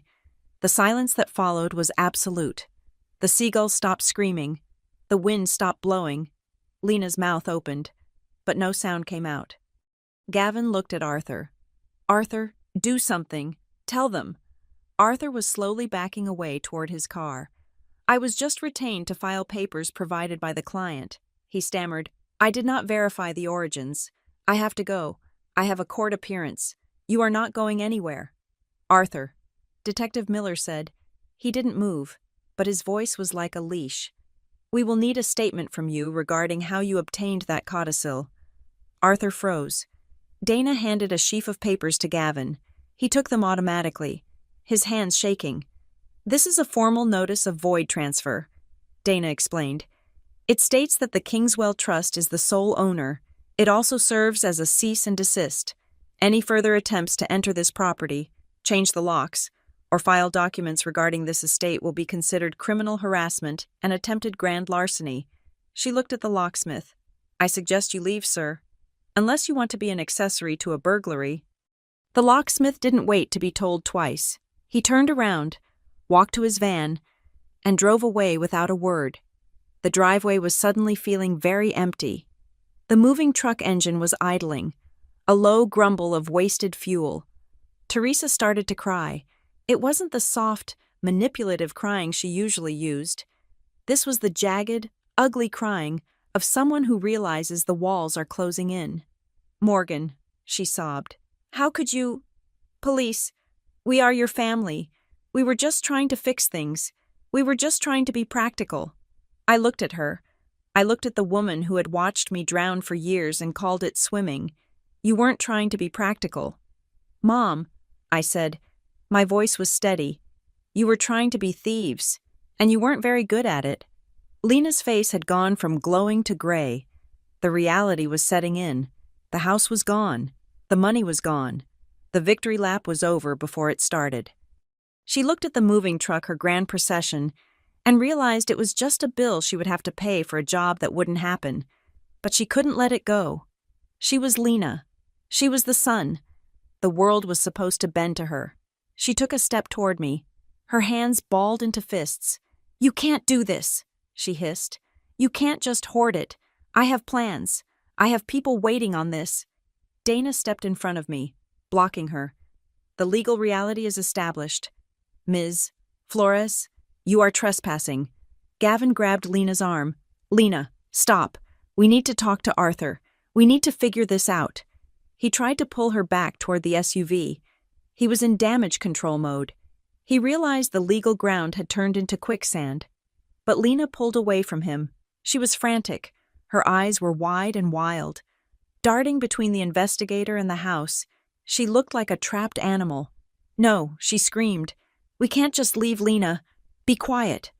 Gavin hissed. I can't be quiet. She yelled, spinning on him. You said it was a sure thing. You said she would fold. She turned back to me. Her face twisted in a mask of pure desperation. Morgan, you have to sign, she pleaded. You don't understand. I looked at her. I really didn't understand. Not until that moment. Why are you so desperate? Lena, I asked. It is just a house. She shook her head violently. It is not just a house, she screamed, the words tearing out of her throat before she could stop them. We already promised the developer it would be done today. He advanced us the money. The sentence hung in the air. Gavin closed his eyes. Teresa put her hand over her mouth. I looked at Lena. He advanced you the money. I repeated. Yes, she cried, tears streaming down her face, ruining her perfect makeup. We spent it. Okay. We paid off the loans. We paid for the car. If we don't give him the title by Friday, he is going to sue us for fraud. He is going to take everything. The truth finally arrived. It wasn't about family legacy. It wasn't about renovation. It was about debt. They had sold a house they didn't own to pay for a lifestyle they couldn't afford, and they had spent the proceeds before the ink was even dry on their fake deed. Detective Miller pulled out his notepad again. Ms. Flores, he said to Lena, did you just admit to accepting funds for the sale of a property you did not hold title to? Lena looked at him. She looked at Gavin. She looked at me. And for the first time in her life, the sun went out. The silence that followed the departure of the moving truck was short-lived. I had expected a period of quiet, a ceasefire while they licked their wounds and consulted with whatever legal counsel they could afford. I was wrong. When you corner a narcissist, they do not reflect on their behavior. They do not apologize. They wage war on reality itself. They could not attack the trust. Dinah had built a fortress of paper and law that was impenetrable. The deed was locked, the fraud was documented, and the county investigator was already circling like a shark in the water. So, unable to breach the walls of the estate, they turned their cannons on the only available target, me. It started 48 hours after the locksmith fled my driveway. My phone began to buzz with a relentless, vibrating anger. It wasn't my parents or Lena directly. They had gone radio silent, presumably advised by a lawyer to stop incriminating themselves. Instead, they unleashed the flying monkeys. My Aunt Linda, who I had not spoken to since Christmas 2 years ago, left a voicemail that was 3 minutes of breathless scolding. "Morgan, I heard what you did," she said. Her voice was trembling with righteous indignation. "Calling the police on your own sister, humiliating your parents in front of the neighbors. I knew you were always a little distant, but this is cold. Even for you. You are destroying this family over a house. It is ungrateful." Then came my cousin Mark, texting me in a group chat I had forgotten existed.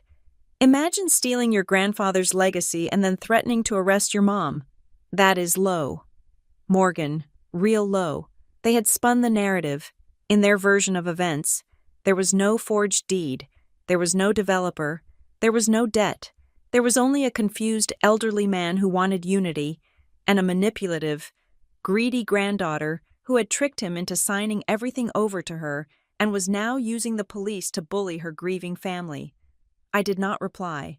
I did not defend myself. I took screenshots. I saved voicemails. I added them to the digital folder that was rapidly becoming the most depressing autobiography ever written. Then, the direct fire came. My mother sent a single text message on Thursday afternoon. It didn't mention the money Lena had stolen. It didn't mention the lie. "You embarrassed us," she wrote. "You involved outsiders. We could have handled this at the table, but you had to bring in the law. You have broken this family. Outsiders." That was the word that stuck in my throat like a fishbone. To Teresa. The outsider wasn't the developer they had sold me out to. It wasn't the shady notary.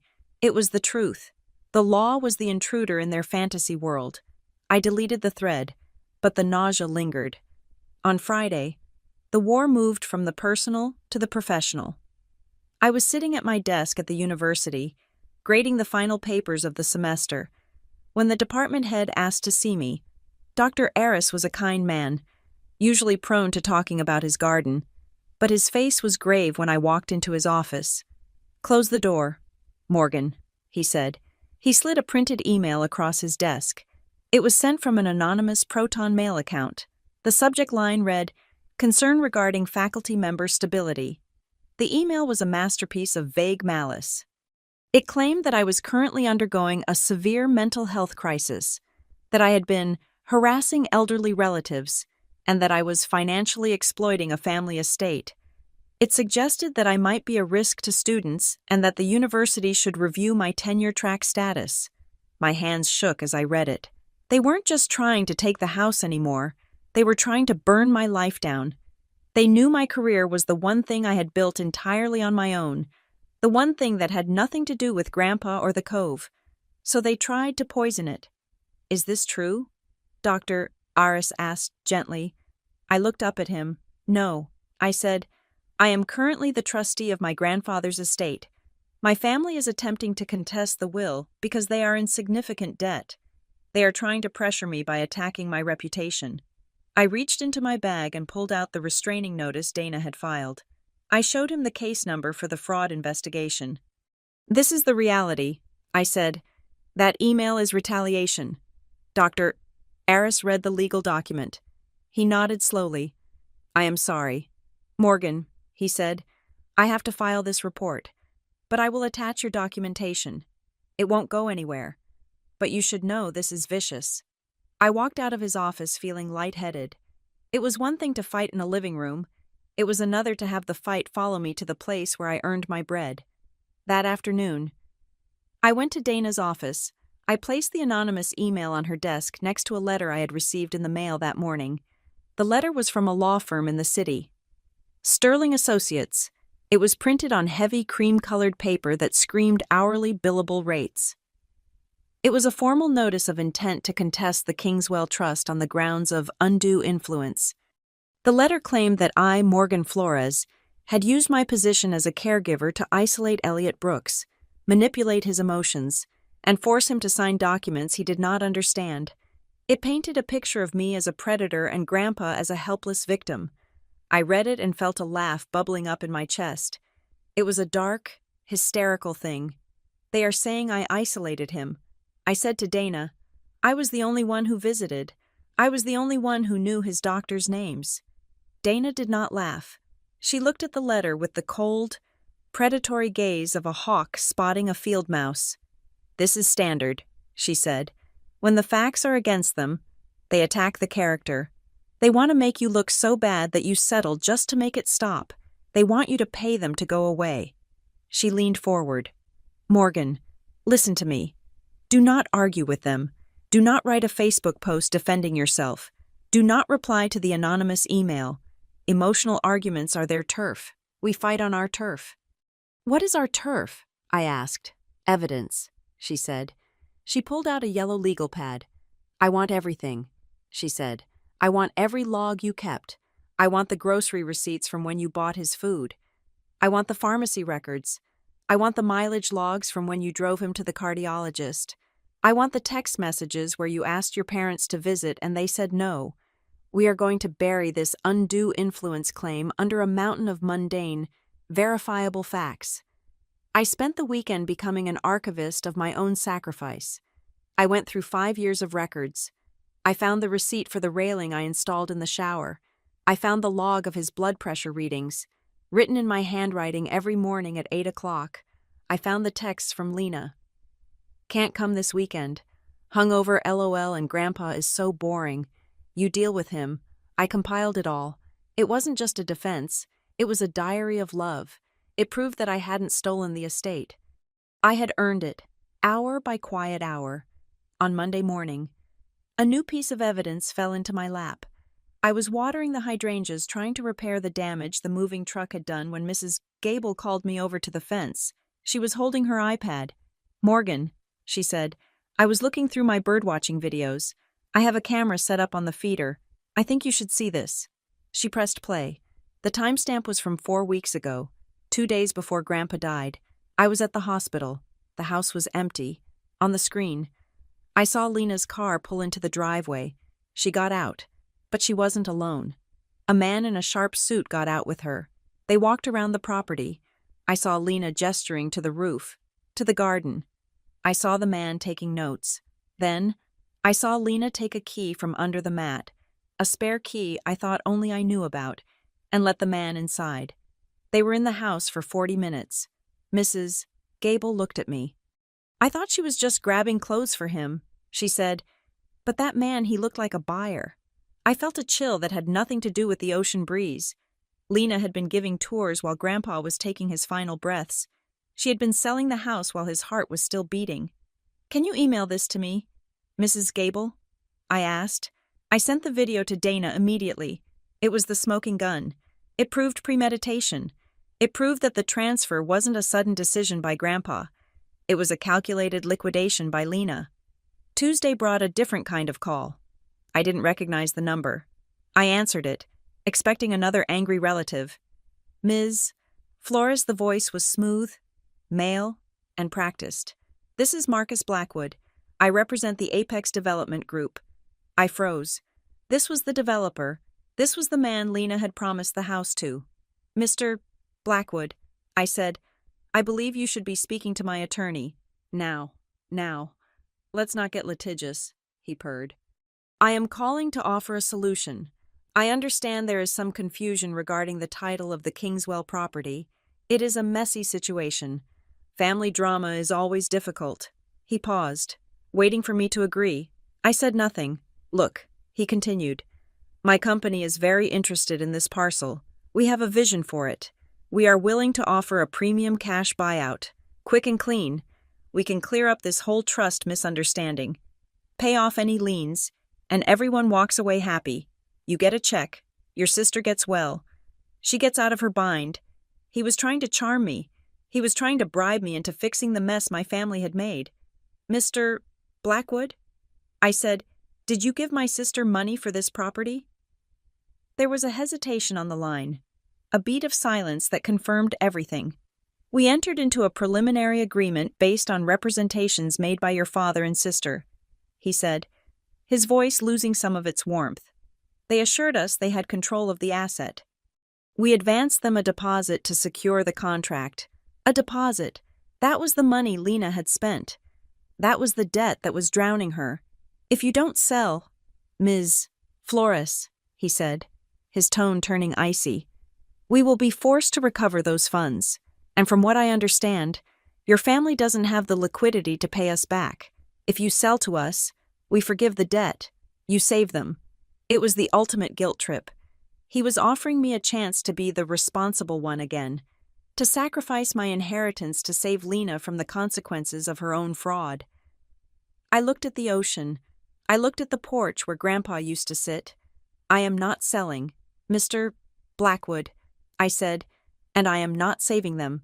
If you gave money to people who didn't own the land. That sounds like a bad investment. I suggest you call your lawyer. I hung up. My hands were shaking, but I felt a strange sense of power. I had said no. For the first time in my life, I had looked at a mess Lena made and refused to pick up the broom. I called Dana. He called me. I said, Blackwood. He confirmed the deposit. Excellent, Dana said. That connects the motive to the fraud. We have the why. Now we just need to nail down the how. She told me she had scheduled a formal case conference for the following week. She had subpoenaed the records from the notary service and the bank records from my parents. She was going to drag the financial rot into the daylight. We are going to make them answer for every dollar, she said. I hung up and started to make dinner. I felt tired, but it was a good tired, the kind of tired that comes from building something, not just carrying it. Then, at 8 o'clock, my phone rang again. It was Detective Miller. Ms. Flores, he said, I need you to listen carefully. His voice was urgent. It wasn't his usual monotone. What is it? I asked. We have a flag on your grandfather's social security number. He said. My heart stopped. What kind of flag? Someone tried to open a home equity line of credit in his name this morning. Miller said. Online application.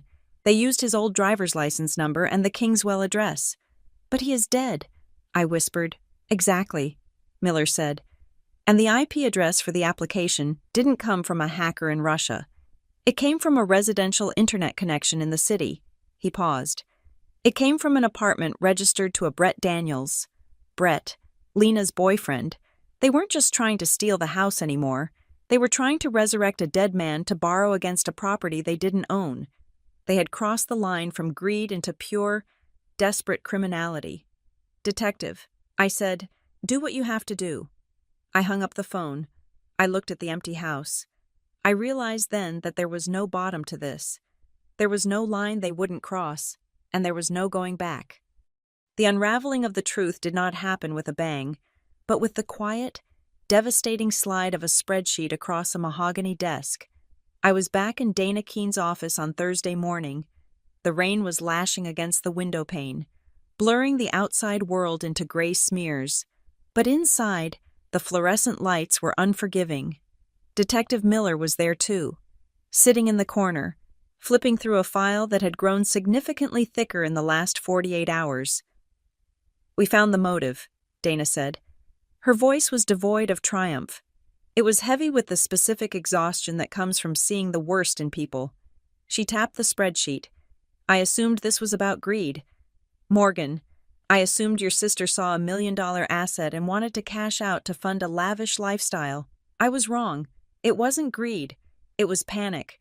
I looked at the numbers. My eyes scanned the columns. Red ink bleeding into black. Lena is not just in debt, Dana explained. She is insolvent. We ran a forensic check on her financials after the fraud flag was raised. Your sister has 6 maxed-out credit cards. That is the tip of the iceberg. She has 3 personal loans from private, non-bank lenders, the kind of lenders who charge 40% interest and don't ask for credit scores. I felt a knot tighten in my stomach. 40%. That was loan shark territory. It gets worse, Detective Miller added from the corner. He didn't look up. She is facing a lawsuit from a former business partner in the city. Apparently, she misappropriated funds from a startup venture last year. She needs $75,000 by the end of the month just to stay out of civil court. I sat back in my chair. I tried to picture Lena, my golden sister, the one who always had the new clothes, the new car, the perfect Instagram life. It was all a facade. She wasn't living the high life. She was running a Ponzi scheme with her own existence. But that is not the part that will break your heart, Dana said softly. She turned the page. Your father knows. I froze. Gavin. He didn't just know, Dana said. He participated. We found a co-signed promissory note for one of the private loans. Gavin put his signature next to Lena's. He guaranteed the debt. And, Dana continued, pointing to a series of transfers. Your mother has been moving money between their retirement accounts and a checking account to make the minimum payments. They have drained nearly 30% of their savings in the last 6 months trying to plug the holes in Lena's sinking ship. The room spun slightly. The developer deal, I whispered. The renovation. It was a bailout, Dana confirmed. They didn't want to renovate the house. They needed the house to be collateral. The deposit the developer mentioned. That wasn't for the sale. That was an emergency infusion of cash to pay off the most aggressive of Lena's creditors. They took the money, promised him the deed, and then realized they couldn't deliver because you refused to roll over. The pieces slammed into place. The urgency. The tonight would be best deadline. The forgery. They weren't just impatient. They were terrified. They had already spent the money they promised the developer. And if they didn't hand over the title, the developer would sue them. The creditors would come for Gavin, and the whole house of cards would collapse. The fraudulent deed was not Plan A. I realized aloud. No, Dana said. Plan A was you being the good daughter. Plan A was you handing it over willingly because they told you to. When you said okay but didn't sign the rights away, you forced them to Plan B. I felt sick. I felt a physical nausea that rose in my throat. They weren't protecting the family legacy. They were cannibalizing it to save themselves from their own financial incompetence. And then, as if the universe decided I hadn't had enough, my phone pinged. I looked down. It was an email notification. It was from my father. But the subject line was Re-Timeline for Possession. I opened it. It wasn't addressed to me. It was a forward. He must have meant to send it to Arthur. Their incompetence of a lawyer. Or maybe to Lena. But in his panic, he had auto-filled Morgan and hit send. It was a thread between Gavin and Marcus Blackwood. The developer, Gavin Marcus. We are handling the sister. She is temporary. A placeholder. We will have her out by Tuesday. Do not pull the funding. We need that second tranche to cover the legal fees. Marcus, fix it. Gavin, you said she was soft. You said she would walk. If I don't have the deed by Friday, I am filing against your primary residence. Gavin. She is soft. She just needs a push. We are applying pressure. Just give us 48 hours. I stared at the words on the screen. Temporary, placeholder, soft. They didn't see me as a person. They saw me as a speed bump, a minor inconvenience on the road to their salvation. I handed the phone to Dana. She read it, her expression hardening into stone. Save this, she said. This proves intent. This proves they were negotiating the sale of assets they knew they didn't own. This is conspiracy. She turned back to her computer. I have something else. Morgan, I wasn't sure if I should show you yet, but I think you need to see it. She clicked on an audio file. It was a recording from her office, dated 4 months ago. I heard a voice. It was raspy, weak, but distinct. I am afraid. Dana. It was Grandpa. Hearing his voice was like a physical blow. Why are you afraid? Elliot, Dana's voice on the recording, asked. Because they are hungry, Grandpa said. Lena looks at this house and sees a check. Gavin looks at me and sees a burden. Morgan is the only one who looks at me and sees a man. When I die, they will eat her alive if I don't build a wall around her. They will take this place, sell it for parts, and leave her with nothing. You have to lock it down. Dana, don't let them bully her. The recording ended. I put my head in my hands. I didn't cry. I was past crying. I felt a cold, burning rage. He had known. He had sat in this very chair, terrified of his own son and granddaughter, and he had used his last burst of energy to protect me. They called me temporary. He called me his protector. Detective Miller cleared his throat. There is one more thing. Ms. Flores, the notary. I looked up. We traced the stamp on the forged deed. He said, it belongs to a deceased woman, as we knew, but the digital footprint of the user, the person who actually applied the stamp in the software, links back to a messy IP address chain. We found 6 other filings in neighboring towns using the same stolen credentials. All of them were quitclaim deeds, transferring property from elderly or deceased owners to younger relatives or shell companies. He closed the file. Your sister and her boyfriend didn't just download a form from the internet. They used a service that specializes in this. They tapped into a fraud ring. We are not just looking at your family anymore. We are looking at a pattern. I walked out of the office an hour later. The rain had stopped, but the air was heavy and cold. I drove back to the house, my house. Grandpa's house, and waited. I knew she would come. The email from Gavin said they had 48 hours. That time was almost up. The developer was threatening their own home. The desperation would be peaking. She arrived at 9 o'clock at night. I saw the headlights cut through the darkness. She was alone. No Gavin, no Teresa, no locksmith, just Lena. She didn't use her key. She knocked. I opened the door. She looked terrible. Her hair was pulled back in a messy bun.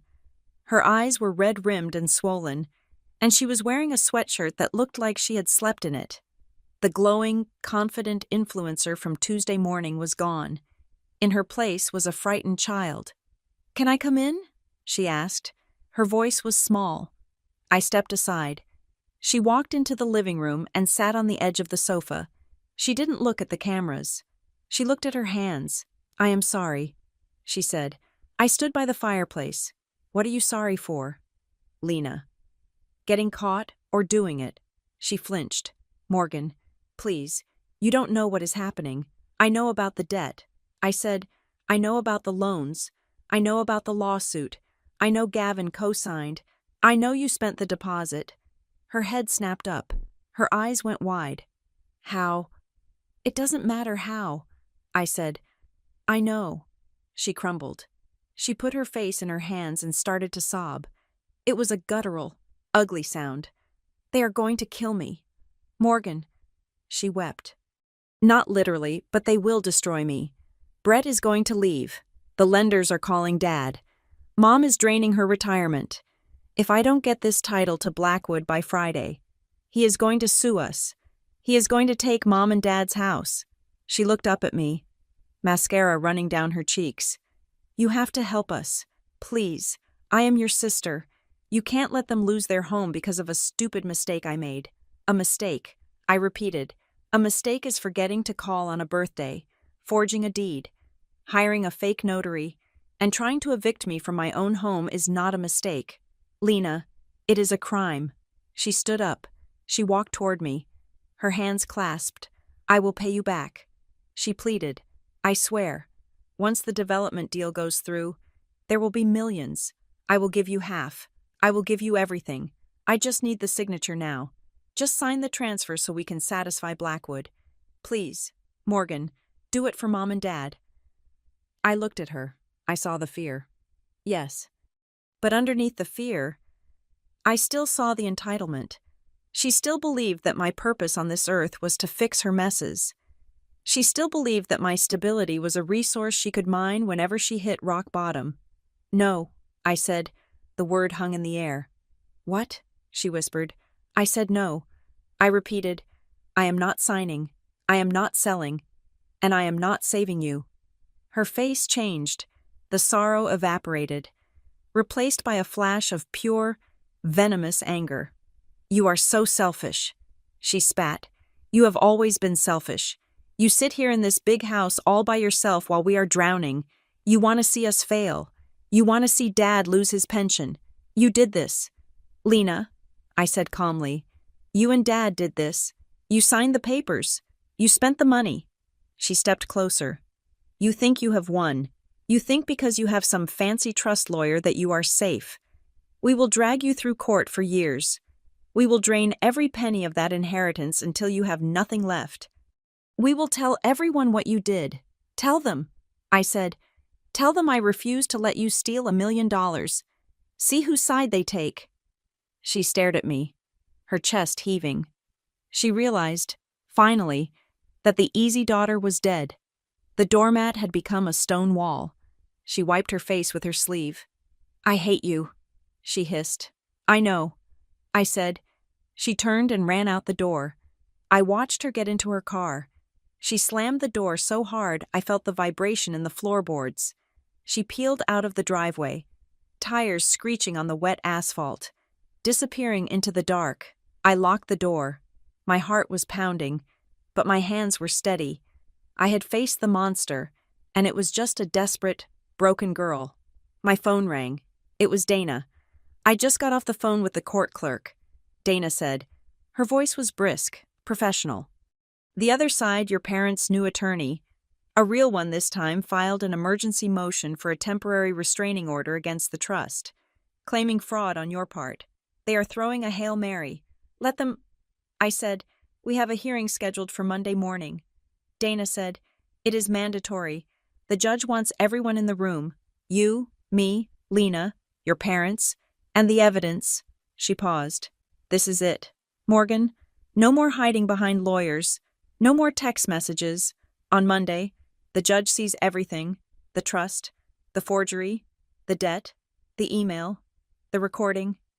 I looked at the empty spot on the sofa where Lena had sat. Good. I said, I am ready. Dana's voice softened slightly. If we do this, Morgan, if we walk into that courtroom and present this evidence, there is no going back. You are not just winning a lawsuit. You are potentially sending your family to prison. Are you prepared for that? I thought about Grandpa's shaking voice on the recording. They will eat her alive.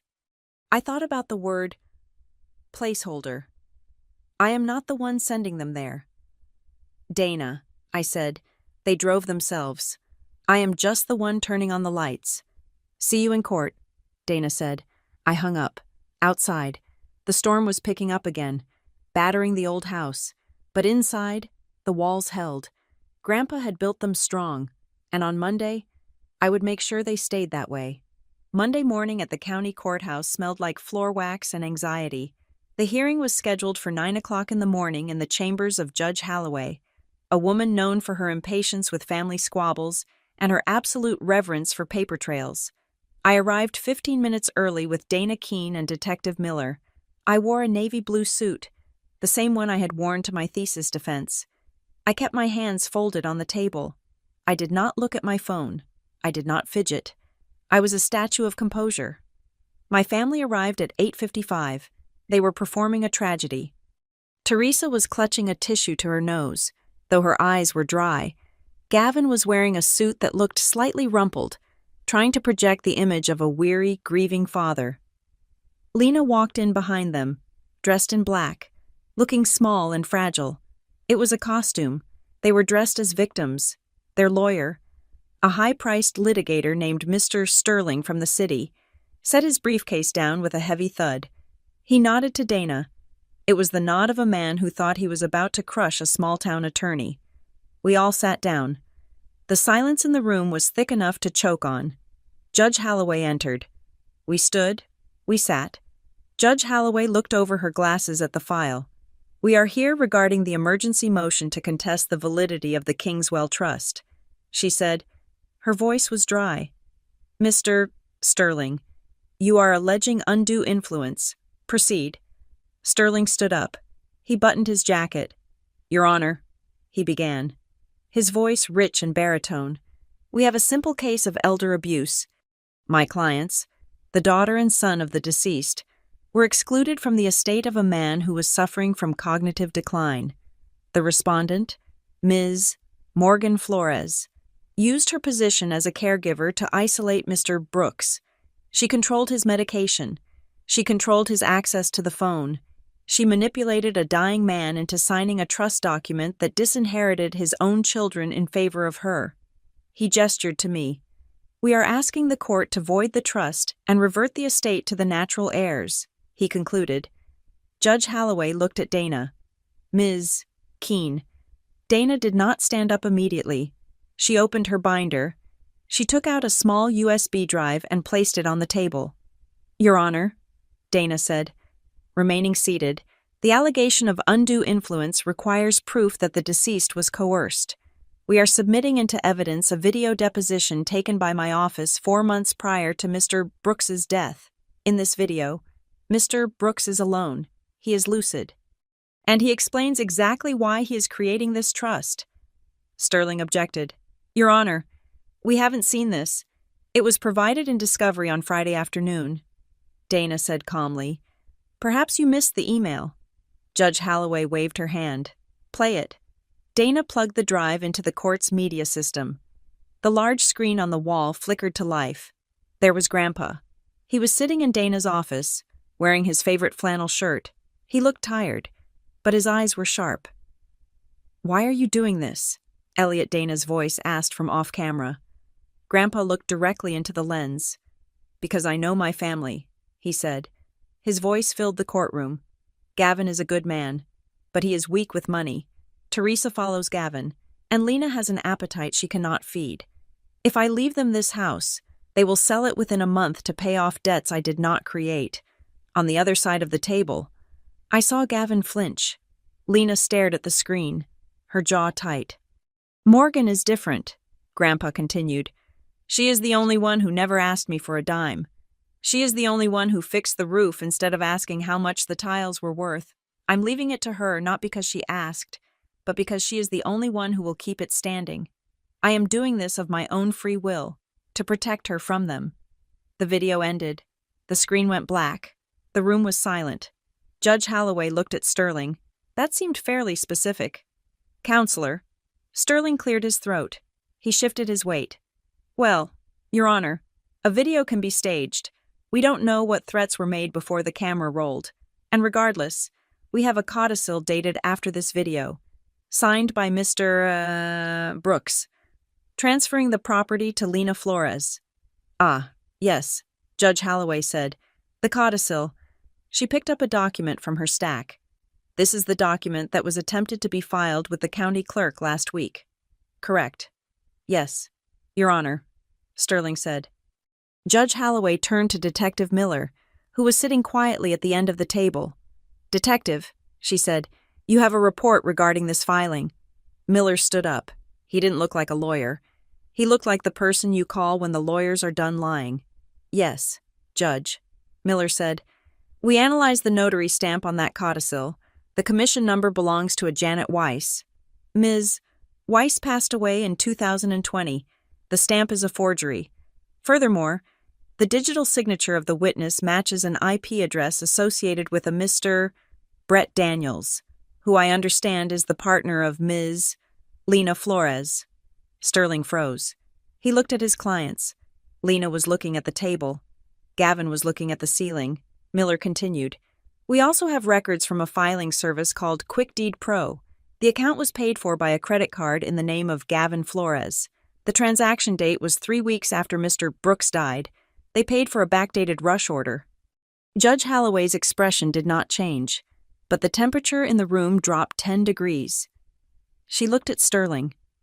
"Counselor," she said softly, "are you asking this court to validate a document that the fraud unit has identified as a forgery paid for by your client?" Sterling was a professional.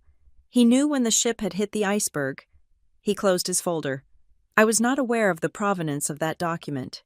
Your Honor," he said, "if these facts are accurate, I must request a recess to consult with my clients regarding my continued representation." "Sit down." "Mr. Sterling," Judge Holloway said, "we are not recessing yet. I have a question for Ms. Lena Flores." Lena looked up. She looked terrified. "Ms. Flores," the judge said, "why was there such urgency? Why did you attempt to evict your sister with a moving truck before the deed was even recorded?" Lena stammered. "We just wanted to start renovations," Dana interrupted. "Your Honor, I would like to submit Exhibit C." She slid the printout of the email thread across the table, the one between Gavin and the developer. "This is an email chain between Gavin Flores and Marcus Blackwood of Apex Development." Dana said, "In it, They discuss a deadline of last Friday to transfer the title in exchange for forgiveness of a personal debt. In this email, Mr. Flores refers to his daughter Morgan as a placeholder and promises to handle her. Judge Holloway read the email. She read it slowly. Then she took off her glasses and set them on the bench. She looked at Gavin. Mr. Flores, she said, you came into my courtroom claiming you were protecting your family legacy from an unstable daughter, but the evidence suggests you were selling your father's home to pay off a loan you co-signed for your other daughter. Is that a fair summary? Gavin opened his mouth. We were just trying to survive. Your Honor, it is complicated. Families help each other.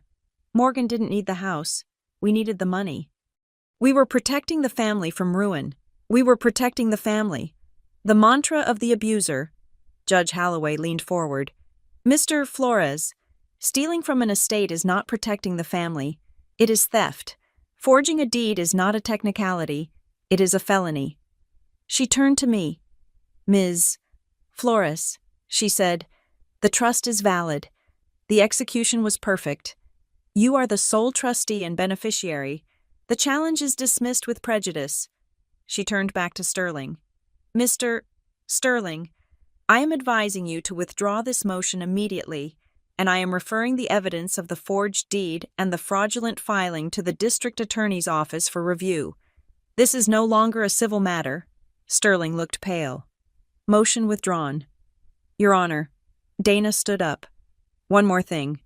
Your Honor, given the attempted eviction and the harassment my client has endured, we are requesting a permanent order of protection. We want Mr. Gavin Flores, Mrs. Teresa Flores, and Ms. Lena Flores barred from the property and from contacting the trustee regarding estate matters. Granted, Judge Holloway said, banging her gavel. It sounded like a gunshot. The hearing was over. It had taken 20 minutes to dismantle their entire reality. We walked out of the chambers and into the hallway. The fluorescent lights hummed overhead. Sterling did not wait for his clients.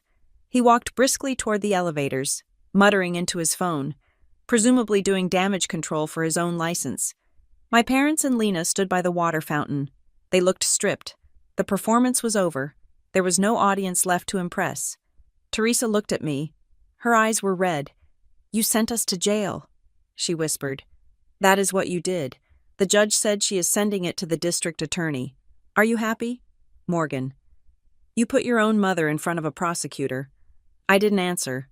I looked at Gavin. He looked old. The bluster was gone. He was just a man who had bet everything on a lie and lost. Lena stepped forward. She wasn't crying anymore. She looked cold. You could have just shared it, she said. It was $1 million. We could have all been fine. But you had to have it all. You think you are better than us? You are just alone. That is all you are. You have a big house and no one to fill it. I looked at them. I looked at the 3 people who had defined my worth for 28 years. I looked at the people who had taught me to shrink so they could expand. I didn't feel angry. I didn't feel sad. I felt light. You are wrong. Lena. I said. She sneered. About what? I didn't take it all. I said, I protected it, and I didn't send you to the prosecutor. You sent yourselves the moment you decided my signature was something you could fake. I turned to walk away. Morgan Gavin called out. His voice cracked. What are we supposed to do? The developer, he's going to take our house. I stopped. I didn't turn around. I don't know. Dad, I said, I guess you will have to figure it out. I walked down the long marble hallway. I heard them arguing behind me. I heard Lena blaming Gavin. I heard Teresa crying. The sounds faded as I pushed through the heavy double doors and stepped out into the sunlight. I drove straight back to Kingswell Cove. I pulled into the driveway. The moving truck tracks were still visible in the dirt, scars that would heal with the next rain. I walked up the steps to the porch. I sat down in Grandpa's rocking chair. The ocean was calm today. The water was a deep, steady blue. I could hear the bell of a buoy clanging softly in the distance. I took a deep breath. The air smelled of salt and pine. It smelled like freedom. I was not alone. I had the house. I had the memory of the man who loved me enough to build a wall around me. And for the first time in my life, I wasn't the easy daughter. I wasn't the placeholder. I was the one who stayed. I closed my eyes and listened to the waves. I was home. Thank you so much for listening to this story on the Maya Revenge Stories channel. I would love to know where you are tuning in from today. So please drop your location in the comments section below so we can connect. If you enjoyed seeing justice served, please hit that like button. Subscribe to the channel for more stories like this, and press the hype button to help this video reach more people.